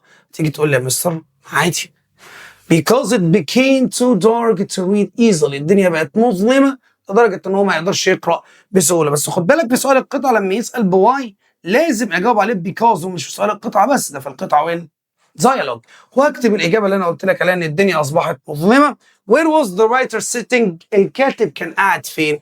قال لي يا مستر هو قال هنا by the open window بجوار الشباك المفتوح. تعالى يا صديقي نخش على النوع الثاني من الاسئله او النوع التالي من الاسئله.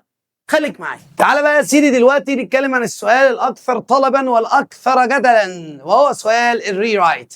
سؤال الريرايت يا صديقي بكل بساطه rewrite the following sentence. قاعد كتابه الجمل الاتيه بس على حسب ايه؟ هو الراجل المحترم بيجيب لك جمله، في الجمله ديت بيطلب منك كلمه بين الاقواس. انت مطلوب منك ايه؟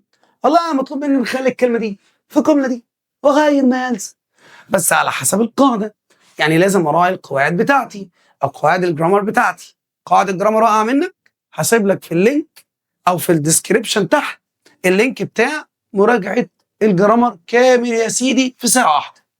جميل من الالف للياء. وهسيب لك كمان ملخص المنهج كله في 3 ورقات مدلعك اهو. يلا بص يا سيدي السؤال الاول بيقول لك he has booked the ticket to watch a play next week. هو حجز تذكره لكي يشاهد مسرحيه الاسبوع الجاي. عايز اقول watching يشاهد ماشي، وطالما حجز تذكره عشان يشاهد المسرحيه الاسبوع الجاي يبقى هو سيشاهد مسرحيه الاسبوع اللي جاي. ركز معايا لو بصيت على الجمله ديت هتلاقي فيها حاجه اسمها الترتيب لحدث في المستقبل، وده كان احد استخدامات زمن المضارع المستمر.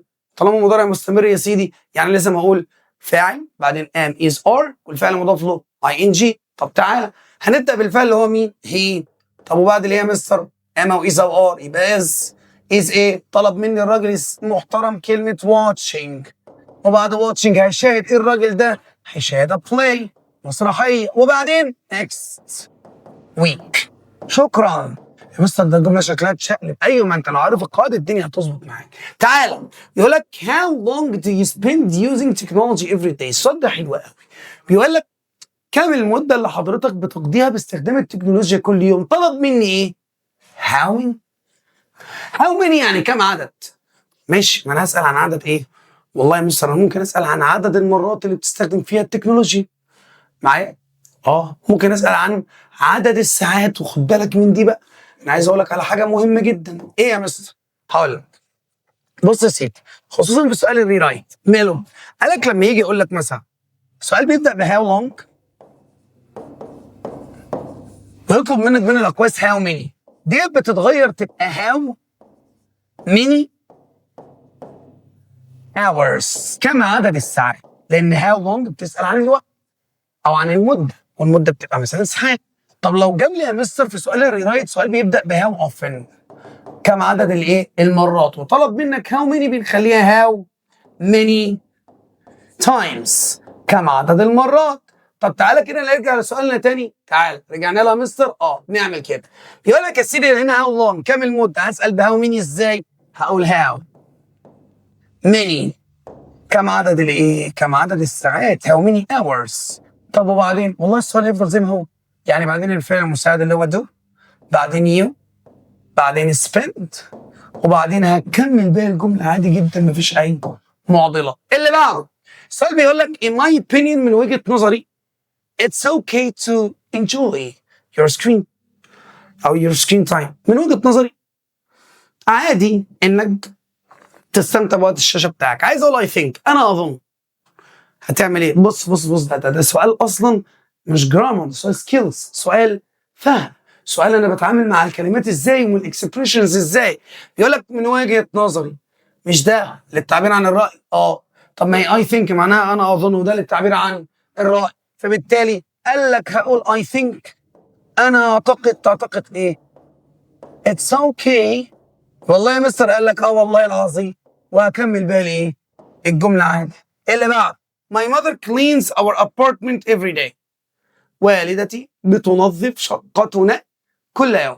واحد يجي يشوف إز يقول لي خلاص يا مستر ده انا هحول الجمله ديت من مضارع بسيط لمضارع مستمر. اقول له دي كارثه. ليه؟ لو ركزت دقيقتين كده يقول لك امي بتنظف شقتنا كل يوم. إز هنا مش معناها ان انا هحول الجمله لمضارع مستمر، لا. إز هنا معناها ان انا هحول الجمله من مبني للمعلوم للمبني للمجهول. وخد بالك من الحته دي كويس، ويجيب لك جمله مضارع بسيط يقول لك حط لي اما واس او ار، يبقى مبني للمجهول، هبنيها للمجهول، ومبني للمجهول يبدأ بالمفعول. مين المفعول؟ our apartment، يبقى ابدأ بالمفعول اللي هو our apartment.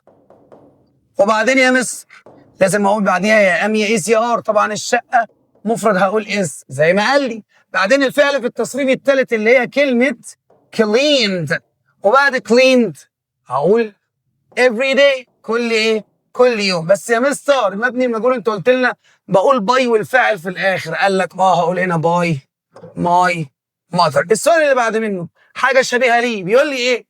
Egypt exports a lot of products to many countries.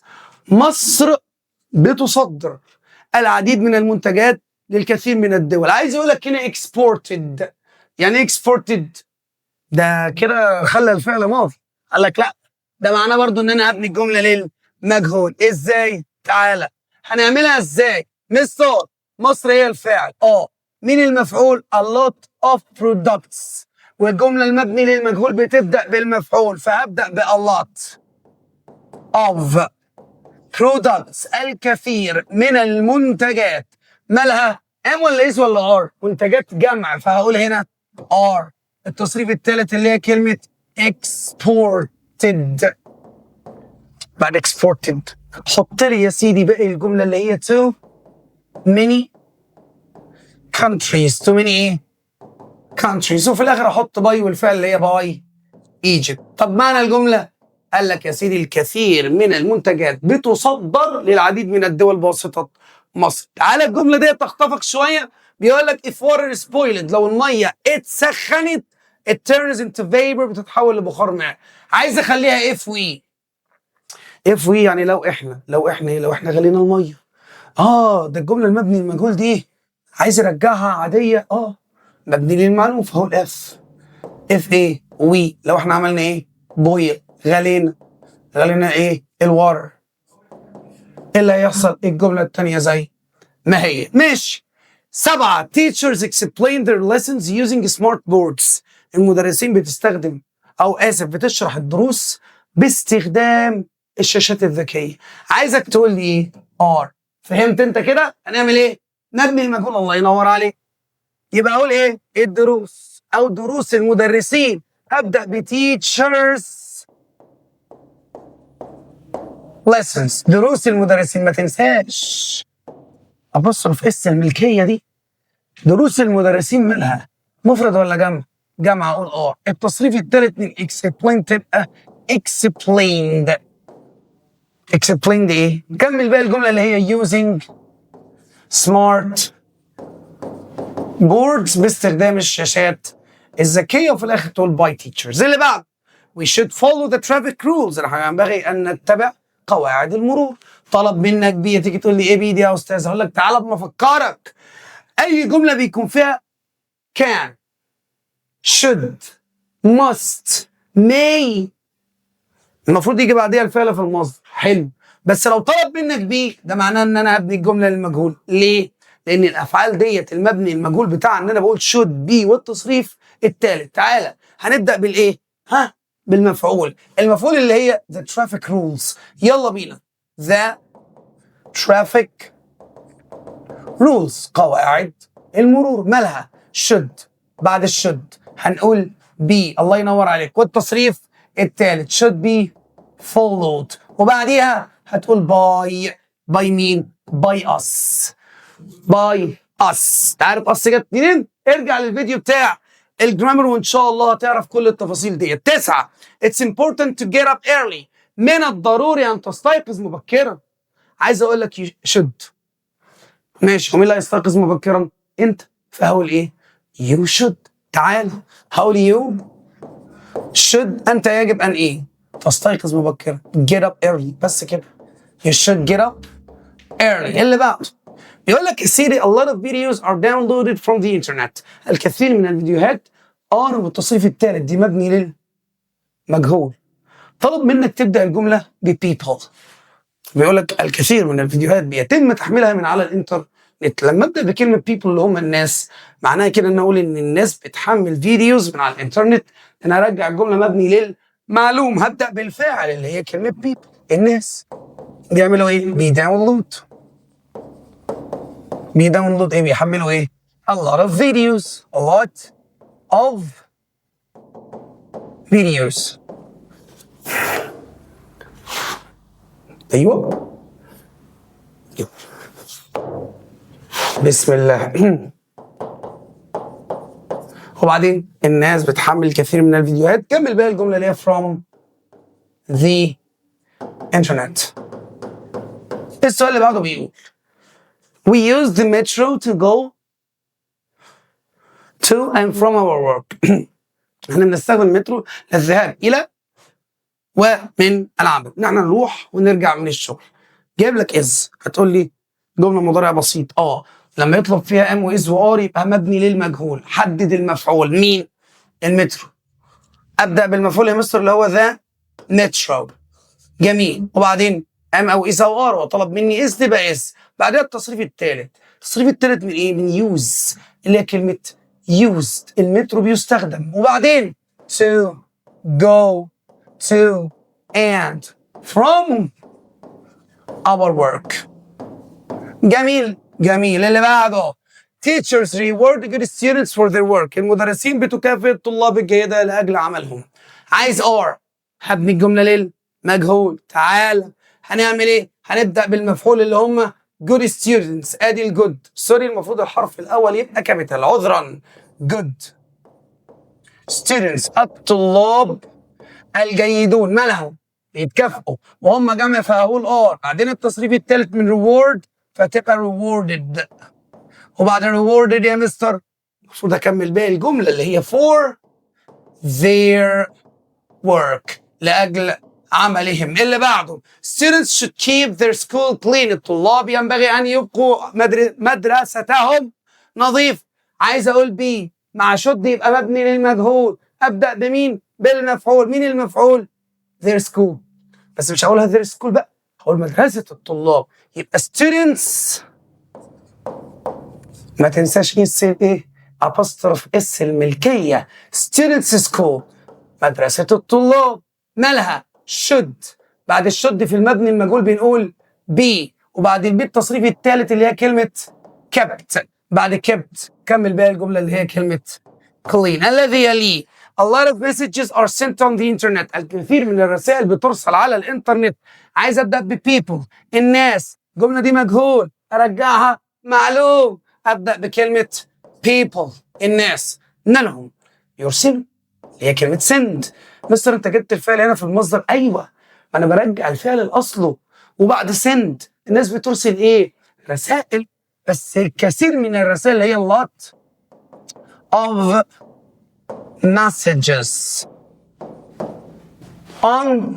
وكمل باقي الجمله هي كلمه internet. كمل يا سيدي اللي بعده يلا. يقول لك we use cameras to take photos. بنستخدم الكاميرات لالتقاط الصور. عايز احط مبني خلاص انت فهمتها. مبني المجهول. هنبدا بمين؟ cameras. الله ينور عليك. الكاميرات cameras. بعدين are تصريف ثالث بعدها اللي هي كلمه used. واكمل باقي الجمله اللي هي to take photos لالتقاط الصور. الكاميرات بتستخدم لالتقاط الصور. 16 teachers help students understand their lessons. المدرسين بيساعدوا الطلاب يفهموا دروسهم.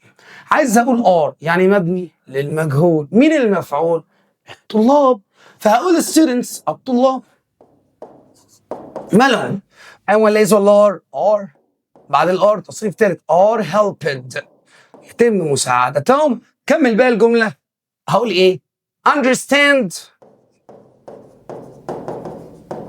their lessons. اللي بعده يلا بينا. بيقول لك we should give a hand to the poor. لازم نساعد. give a hand دي معناها نساعد. so help. we should give a hand to the poor. ينبغي علينا ان نساعد الفقراء. تعالى بقى نبني الجمله للمجهول. هنبدا بالمفعول اللي هي ايه؟ هي hand. a hand مساعده. مالها؟ should. بعد should نقول البي جميله. بعد البي التصريف الثالث اللي هي من كلمه give should be given. وبعدين to the poor. اللي بعده يقول لك هنا it's important to eat healthy food. من الضروري ان تاكل طعام صحي. تقول لي سهله يا مستر. بدل اقول من الضروري اقول انت ينبغي ان تاكل طعام صحي. انت يعني ايه؟ يعني you مش you ايه؟ you should. مع should فعل في المصدر اللي هي كلمه eat. وبعد الايت نقول healthy food. ويلا بينا نكمل اللي بعد منه يا صديقي. بيقول لك a lot of projects are done in Egypt. الكثير من المشاريع بتتعمل في مصر. حلو. عايز ابدا الجمله ب the government او الحكومه. هي الجمله مبني المجهول. لما ابدا بالحكومه كده تبقى مبني للمعلوم. تعالى فهنبدا ب the government. الحكومه مالها يا مستر؟ هي اللي بتعمل المشاريع. ماشي. بص بقى the government do فعل في المصدر. بتعمل ايه؟ a lot of projects. تقوم بعمل الكثير من المشاريع. وبعدين كمل بقى الجمله اللي هي كلمه in Egypt في مصر. اللي بعد we produce different goods in our town. بنقدم بضائع مختلفه في بلدتنا. عايز اقول هنبدا بالمفعول اللي هي goods او different goods. اسف.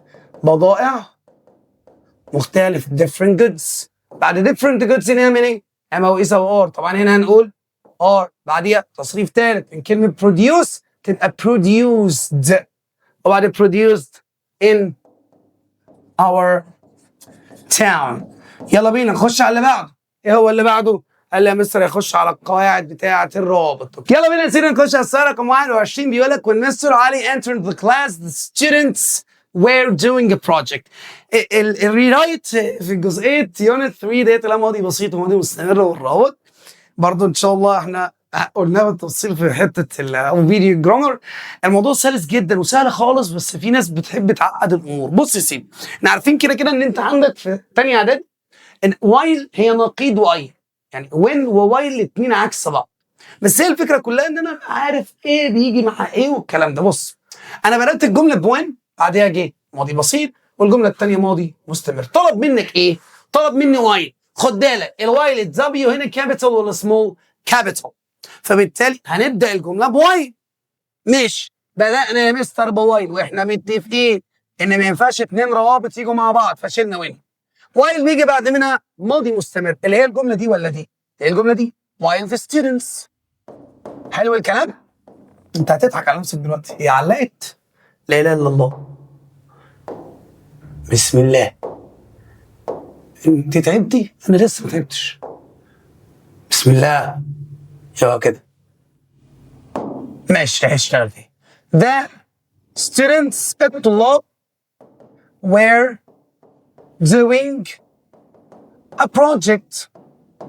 الطلاب كانوا بيعملوا مشروع. ايه اللي حصل؟ حط لي الكما وبعدين جملة الماضي البسيط اللي هي Mr. علي entered واكمل باقي الجملة عادي. انت هنا خدت بالك من ايه؟ ان انا لما شلت وين حطيت مكانها وايل بدلت الجملتين ببعض. بس قال لك بس بشرط ان وين تبقى مكان وايل او وايل تبقى مكان وين. ازاي؟ هوضح لك الكلام ده دلوقتي. هنا بيقول لك as we were riding bikes علي broke his leg. اهي ماضي مستمر اهي، دي ماضي بسيط اهي. تعال طلب مني وين بس الدبليو كابيتال، لا الدبليو سمول، يعني هو عايزها فين؟ بين الجملتين. تعالى بقى عشان ما تتلخبطش انت حط وين كده. طبعا مش تعمل كده في الامتحان، عايزك تحط وين قدام عينك، وين يجي بعديها ماضي بسيط. ماضي بسيط اللي هي يعني الجمله دي يبقى وين علي broke his leg. اوكي ماشي زي الفل. وبعدين قبليها يبقى ماضي مستمر اللي هي we were riding bikes كنا راكبين عجل. طب از ما ينفعش اتنين روابط مع بعض. عملنا ايه؟ هنا انا ما عملتش حاجه، شلت از من الاول حطيت وين في النص. خدت بالك؟ تعالى اللي بعده اكد عليه. while I was walking to school I saw an accident. while اهي ماضي مستمر اهو، ماضي بسيط اهو. ايش هذه؟ وين. عايزها في الاول اول حرف كابيتال، قال لك لا حرف سمول. يعني وين فين؟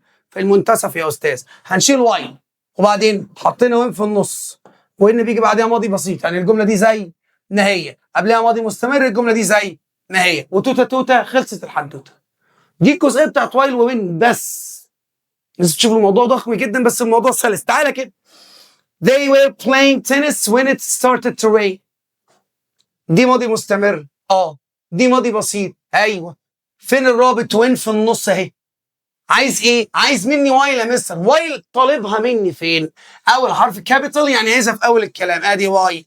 طب وايل يجي بعد منها ماضي بسيط ولا مستمر؟ مستمر يعني ده تبقى زي ما هي، بس لازم اشيل وين. حط لي الكومه اللذيذه بتاعتك والماضي البسيط هتنزل زي ما هي. ذاتس ات. صعبه؟ لا. تعال اللي بعده بيقول لك ايه؟ They have arranged to travel to Alex next week. هم رتبوا للسفر الى اسكندريه الاسبوع اللي جاي. طالما قلنا رتبه يبقى الحدث ده، خلي بالك، طالما قلنا رتبه يبقى الكلام ده في المضارع المستمر، لان احد استخدامات المضارع المستمر هو الترتيب لاحداث في المستقبل. حلو.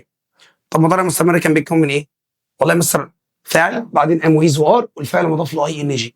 تعال مين الفاعل؟ they. ام ولا از ولا ار؟ هتقول لي ار. بعد الار ما تقوليش arranging، لا هم مرتبين للايه؟ السفر. يبقى ده هروح ضايف له كده زي الناس المحترمين اي ان جي وبعدين اقول to Alex next week. انت من غير ما تحس لقيت نفسك حطيت الار اللي هو طلبها ايه منك. تعالى she cleans her room every day. هتقول لي يا مستر هبقى ام ويز ار اي ان جي، اقول لك لا دي مضارع بسيط، وطالما طلب از مع مضارع بسيط يبقى الجمله مبني للمجهول. ابدا بالمفعول. هي بتنظف غرفتها، هبدا بالمفعول. مين المفعول؟ غرفتها. اقول her room غرفتها. خلي بالك المبني المجهول من اهم القواعد اللي بتيجي دايما في الامتحانات. اي مرحله فيها مبني المجهول بتلاقي سؤال مبني المجهول في الامتحان. تانية اعدادي، تالتة اعدادي، اولى، تانية، تالتة ثانوي، من اهم القواعد اللي عندك، فلازم تركز عليه كويس قوي حتى لو واخد بالك الاسئله عليه كتير. معايا؟ ماشي. her room غرفتها. is بعدها تصريف ثالث اللي هي cleaned غرفتها بتتنضف. حط لي يا سيدي في الاخر every day كلها يوم. تعال السؤال اللي جاي ده حلو قوي. I suggest going to the park on Friday. انا اقترح الذهاب الى الحديقه يوم الجمعه. طالب مني how about. تقول لي how about بص اداه استفهام ايه داخلها في suggest. طب هقول لك ثواني. suggest ديت اصلا فعل اقتراح اسمه يقترح. طب how about اداه استفهام انا بستخدمها للاقتراح. how about going to the cinema. ايه رايك نروح السينما؟ ما هي I suggest going to the cinema. والله قال لك والله. تعالى بس هقول لك. شايف I suggest ايه؟ يا مستر هي how about، بس الفرق I suggest بتيجي في جمله، how about دي اداه استفهام لازم تنتهي بعلامه استفهام، فالاجابه بتاعتها تبقى how about ايه؟ going.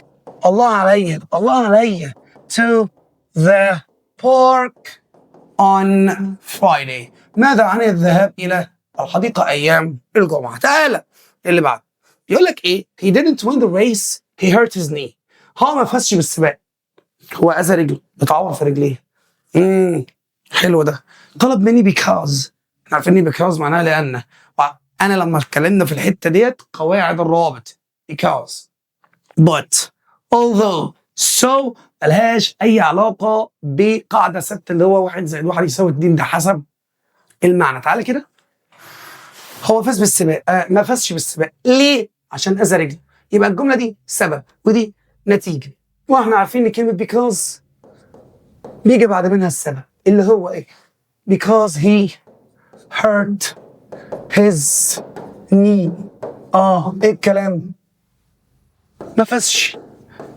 يا مستر اللي انت عملته ده يا ابني يا حبيبي ولا حاجه، انا عدت ترتيب الجمله بس. ايه؟ هو ما فازش بالسباق لانه اذى ركبته. اللي بعده they played well they lost. هم لعبوا كويس خسروا. طلب مني ايه؟ although احد روابط التناقض ممكن تاتي في بدايه الجمله بتربط ما بين جملتين. هعمل ايه؟ هكتب although في الاول وبعدين هم لعبوا كويس وخسروا. الكلام ده منطقي؟ لا. فاقول although they played well على الرغم من انهم لعبوا جيدا they lost هم فازوا. حلو. تعالى اللي بعد I eat unhealthy food I gained weight. انا باكل طعام غير صحي انا تخنت. مش اكل الطعام الغير صحي ده سبب والتخن ده نتيجه. طلب منك ايه؟ so صح. تعالى كده so يا مستر. ماشي، عارفين ان so هو طلبها مني في النص الاس مش كابيتال. ماشي، so بيجي بعدين النتيجه. ايه النتيجه؟ ان انا كسبت ايه؟ وزن. والسبب I eat healthy food. فهعمل كده I eat unhealthy food. انا اكل طعام غير صحي so I gained weight. انا كسبت ايه؟ وزن او تخنت بالبلد بتاعك. but رابط تناقض بيجي ما بين جملتين. فين؟ he was sick هو كان عيان، هو خلص واجبه خلاص. دي هتتكتب زي ما هي ودي زي ما هي وحط لي بط ايه في النص، بس ما تنساش الكما يا سيدي. اللي بعده يقول لك ايه؟ 32 he's rich هو غني so he is wearing new clothes ولذلك لبس هدوم جديده. طلب مني اقول because. احنا عارفين ان because عكس so صح؟ فاكر انت الحركه بتاعت while ووين؟ مع because وso. ازاي؟ ما الاثنين عكس بعض. فلما يجيب لي جمله فيها so ويطلب مني كلمه because اعمل ايه؟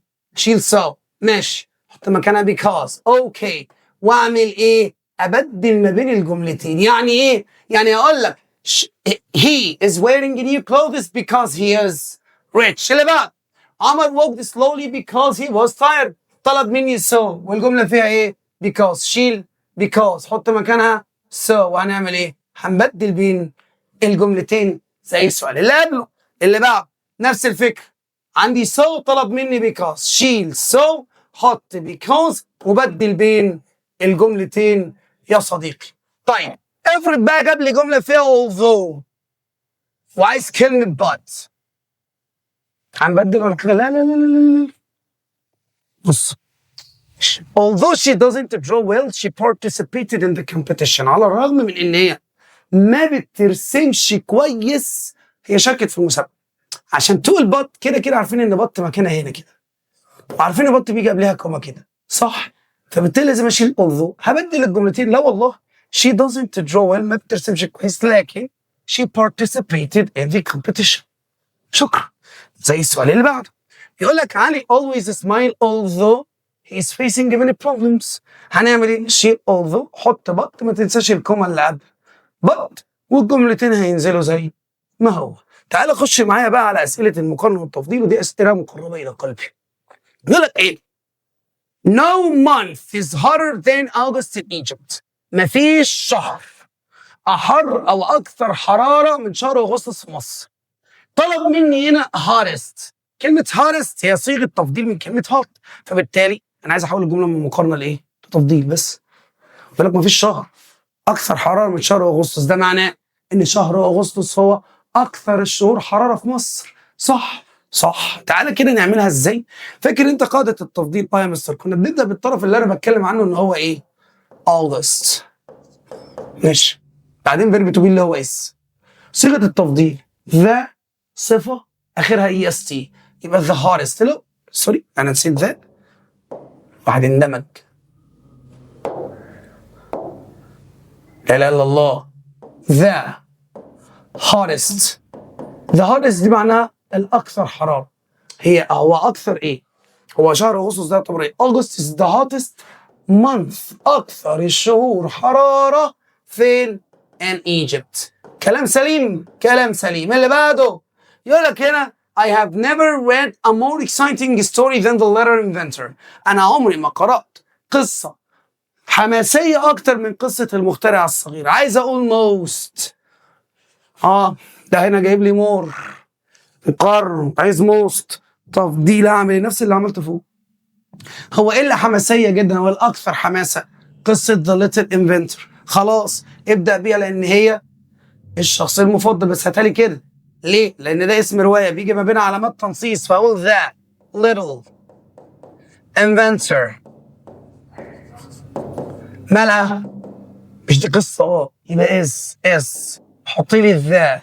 هات لي كلمة موست اللي هو قايلها لي، دي صيغة تفضيل. ده موست ايه؟ هي اكثر ايه؟ اكثر القصص الحماسية. يبقى the most exciting story. اكثر قصة حماسية. سلام بقى لو تكمل تقول لي I have ever read. ياه تبقى انسان عظيم. قرأتها من قبل. تعالى 39 عادل is shorter than علي. عادل اقصر من علي. عايز ابدأ بعلي. هنعمل ايه؟ وبيقول لك عادل اقصر من علي، فلو قلت علي ده معناه ان انا هعكس المقارنه، فكده معناه ان علي اطول من عادل. جدع. اقول علي is taller than ايه؟ than عادل. جميل. اللي بعد يقول لك عادل's work is less impressive than علي's. وظيفه عادل اقل ابهارا من وظيفه علي. عايز اخليها more، عايز اخليها اكثر. طب ما سهل. ما لو وظيفة عادل أقل إبهارا من وظيفة علي، ده معناها إن وظيفة علي أكثر إبهارا من وظيفة عادل. هنعمل إيه؟ هنبدل طرفين المقارنة. تعال هنبدأ بدل ما أقول عادل's work هقول علي's work. عمل علي is، بدل ليش هقول more إيه؟ impressive. more impressive than عادل او عادل. خلي بالك من اس الملكيه دي اللي بتعود على الوظيفه.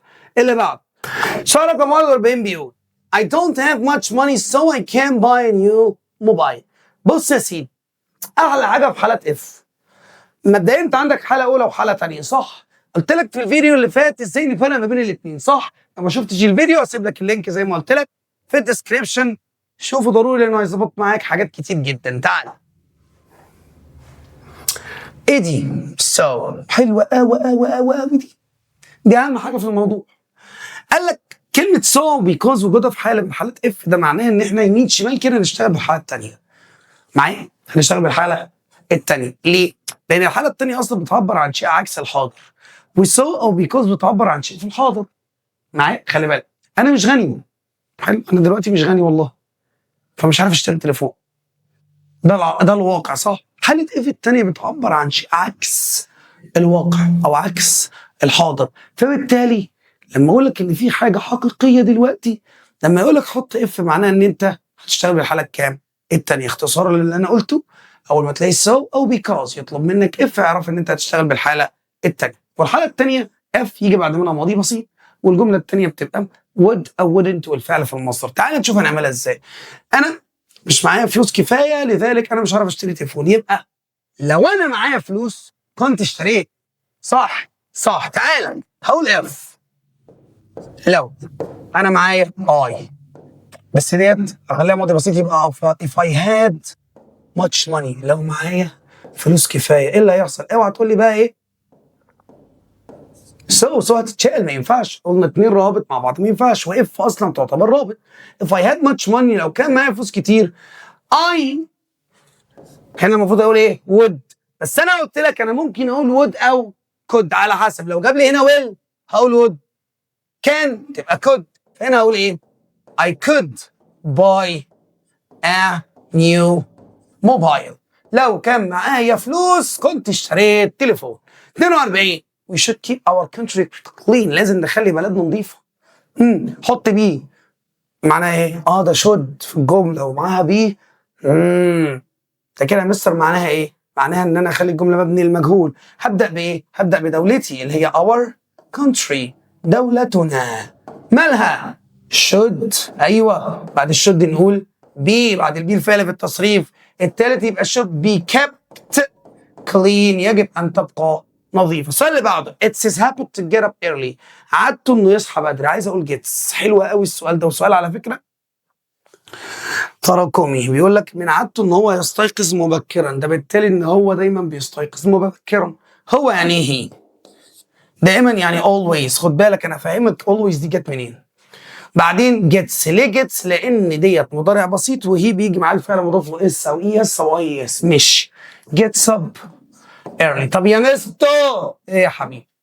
لماذا قد وضعت هنا always؟ لان اتس هيز هابت احد التعبيرات اللي بتعبر عن العاده، وعنده العاده ديت، فعشان احط الفعل مضاف له اس هخلي الجمله مضارع بسيط، ولازم احط ظرف من ظروف التكرار الا وهي كلمه always. تعالى يا صديقي نخش على برضه احد الاسئله المهمه اللي عندنا في الامتحان، وهو سؤال الدايلوج. صلي على رسول الله، خليك معي. This is سؤال الدايلوج. الدايلوج يا رجاله بكل بساطه سهل وبسيط، محتاج بس شويه ايه؟ شويه عقل. رقم واحد بالنسبه لي انا بقرا عنوان المحادثه. ماشي، وبعدين عنوان المحادثه. والله الله يا جماعه المحادثه اصلا في الانجليش عموما بتبقى حل نفسها، بس انت تبقى مركز. ازاي؟ هقول لك. رقم واحد كيفيه التعامل مع المحادثه، احنا اوريدي الحمد لله رب العالمين عاملين فيديو ليه على القناه عندنا. دي حاجه. الحاجه الثانيه والاهم ان انت هنا بقى عندك ميزه، انت بتكمل الجمله دي يعني كلمه واحده، النقط دي هتكتب فيها كلمه وصلك، فالكلمه دي بتبقى مترتبه على مدى فهمك للايه؟ المحادثه. ازاي؟ تعالى اقول لك. بيقول لك منى bought a new computer. قرأنا العنوان عرفنا ان منى اشترت كمبيوتر جديد. وبعدين طارق بيتكلم يقول your computer is very nice. الكمبيوتر بتاعك حلو قوي. is it new؟ هو جديد. فالبنت قالت له yes it no. تيجي تقول لي yes it يا مستر. سهل. السؤال هنا بدأ بايه؟ is it new؟ ده سؤال بهل. السؤال بهل بيبدأ بفعل مساعد، اجابته بتبقى بيس او نو. وبعدين بنعمل ايه؟ بناخد الفعل بتاعنا اللي هو ات، ويجي بعد منه الفعل المساعد اللي سالنا بيه اللي هي از، يبقى يس ات از بس. والله والله. قال لك بعد كده when did you not it؟ متى نقط؟ قالت له I bought it last week. يبقى متى ايه؟ هو بتقول هنا انا اشتريته الاسبوع اللي فات، يبقى هو سالها متى ايه؟ متى اشتريتيه؟ يعني هنا يشتري. واحد يروح ماسك كلمه بوت دي كاتبها فوق زي ما هي، يقول له سحقا لك. لماذا؟ طول ما احنا عندنا ديد في الجمله يا شباب كنا متفقين ان دو او داز او ديد لما بتيجي دايما في السؤال لازم الفعل يكون فعل فين؟ في المصدر بدون اي اضافات. فبالتالي هجيب المصدر من كلمه بوت اللي هي كلمه باي. مش طالب بعد كده سال سؤال وقال not is it made؟ not صنع. ما اعرفش والله هو بيسال. هو هنا ده سؤال، وهنا قايل لي الفعل المساعد والفاعل والفعل، يعني هنا لازم اقول اداه استفهام.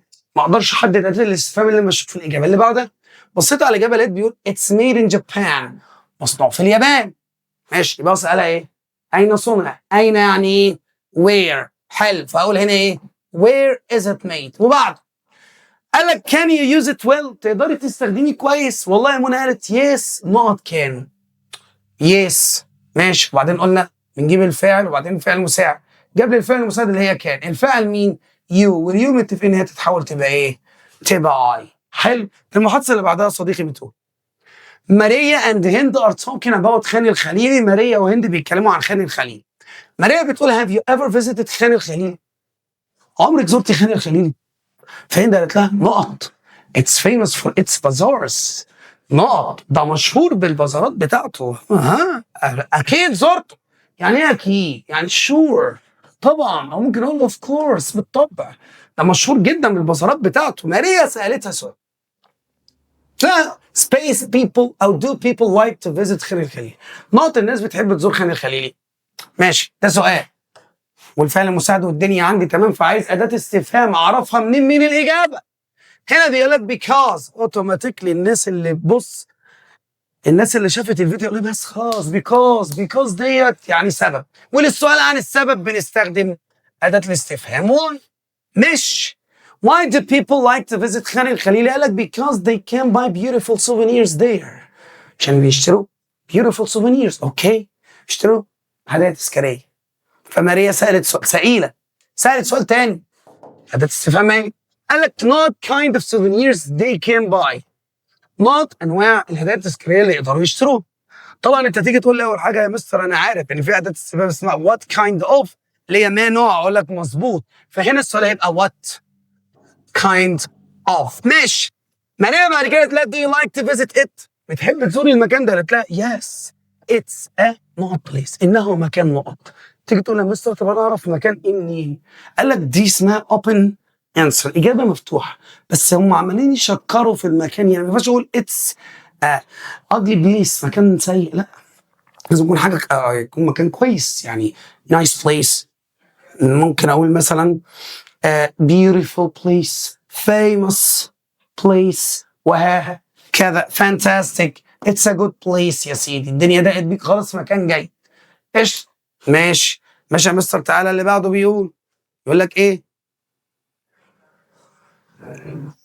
نور is telling عمر about an art gallery. نور بيتكلم علي عن معرض فن.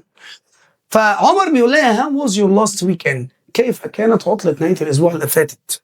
فنور قالت له it was not. معرفش والله هي كانت حلوة ولا وحش. في ناس هتقول لك it was fantastic.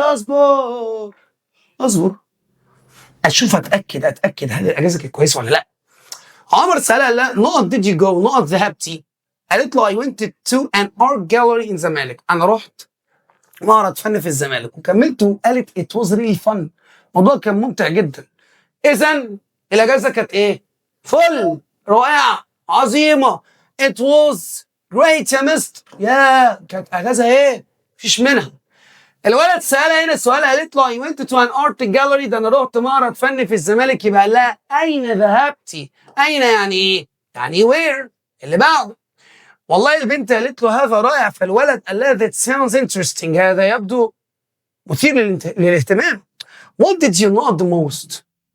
ماذا not أكثر شيء. the most هنا يعني أكثر شيء أو جدا.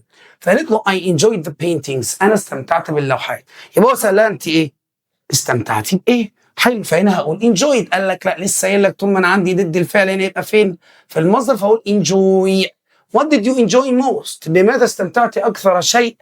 قالت له أنا استمتعت باللوحات. They are made of smooth stones، دي مصنوعة من الأحجار الناعمة. فالولد سألها not there any other kinds of artworks؟ قالت له إيه؟ yes ده معناه إن السؤال اللي قبل منها سؤال بإيه؟ بهل. والسؤال بهل بيبدأ بفعل مساعد. فعل المساعد ده بجيبه من الثلاجة ولا بجيبه من عندي؟ بالإجابة هنا بالإجابة. بصيت لقيت الفعل المساعد عندي كلمة ايه؟ وير، فهتبقى وير there. ايش يا صديقي؟ ايش يا مستر زي الفل. كده احنا خلصنا اهو، احط القلم اهو. احنا خلصنا كده مراجعة ليلة الامتحان وحل اهم الاسئلة. متوقع ان هي تيجي في الامتحان ان شاء الله باذن الله. ايا كان اي توفيق هو من الله عز وجل، واي سهو او خطأ فهو مني وانا الشيطان. اهم حاجة يا شباب ان شاء الله باذن الله هقول لك على 3 حاجات مهمة جدا. لينك تحميل الفايل اللي احنا حلينا منه دوت هيكون موجود في الديسكريبشن. لينكات الفيديوهات المرتبطه بالمراجعه سواء الدايلوج سواء الجرامر هتلاقيه موجود برضه في الوصف. زود عليهم وهلخص لك ان شاء الله، هسيب لك ملخص المنهج 3 ورقات تذاكرهم ان شاء الله، مش هاخد منهم الايه؟ الامتحان. جميل يا سيدي، جميل يا سيدي. اتمنى تكون استفدت، اتمنى تدعمنا بلايك وسبسكرايب وشير علشان يوصلك كل جديد. موفقين باذن الله. كان معاكم اخوكم في الله احمد محسن. سلام.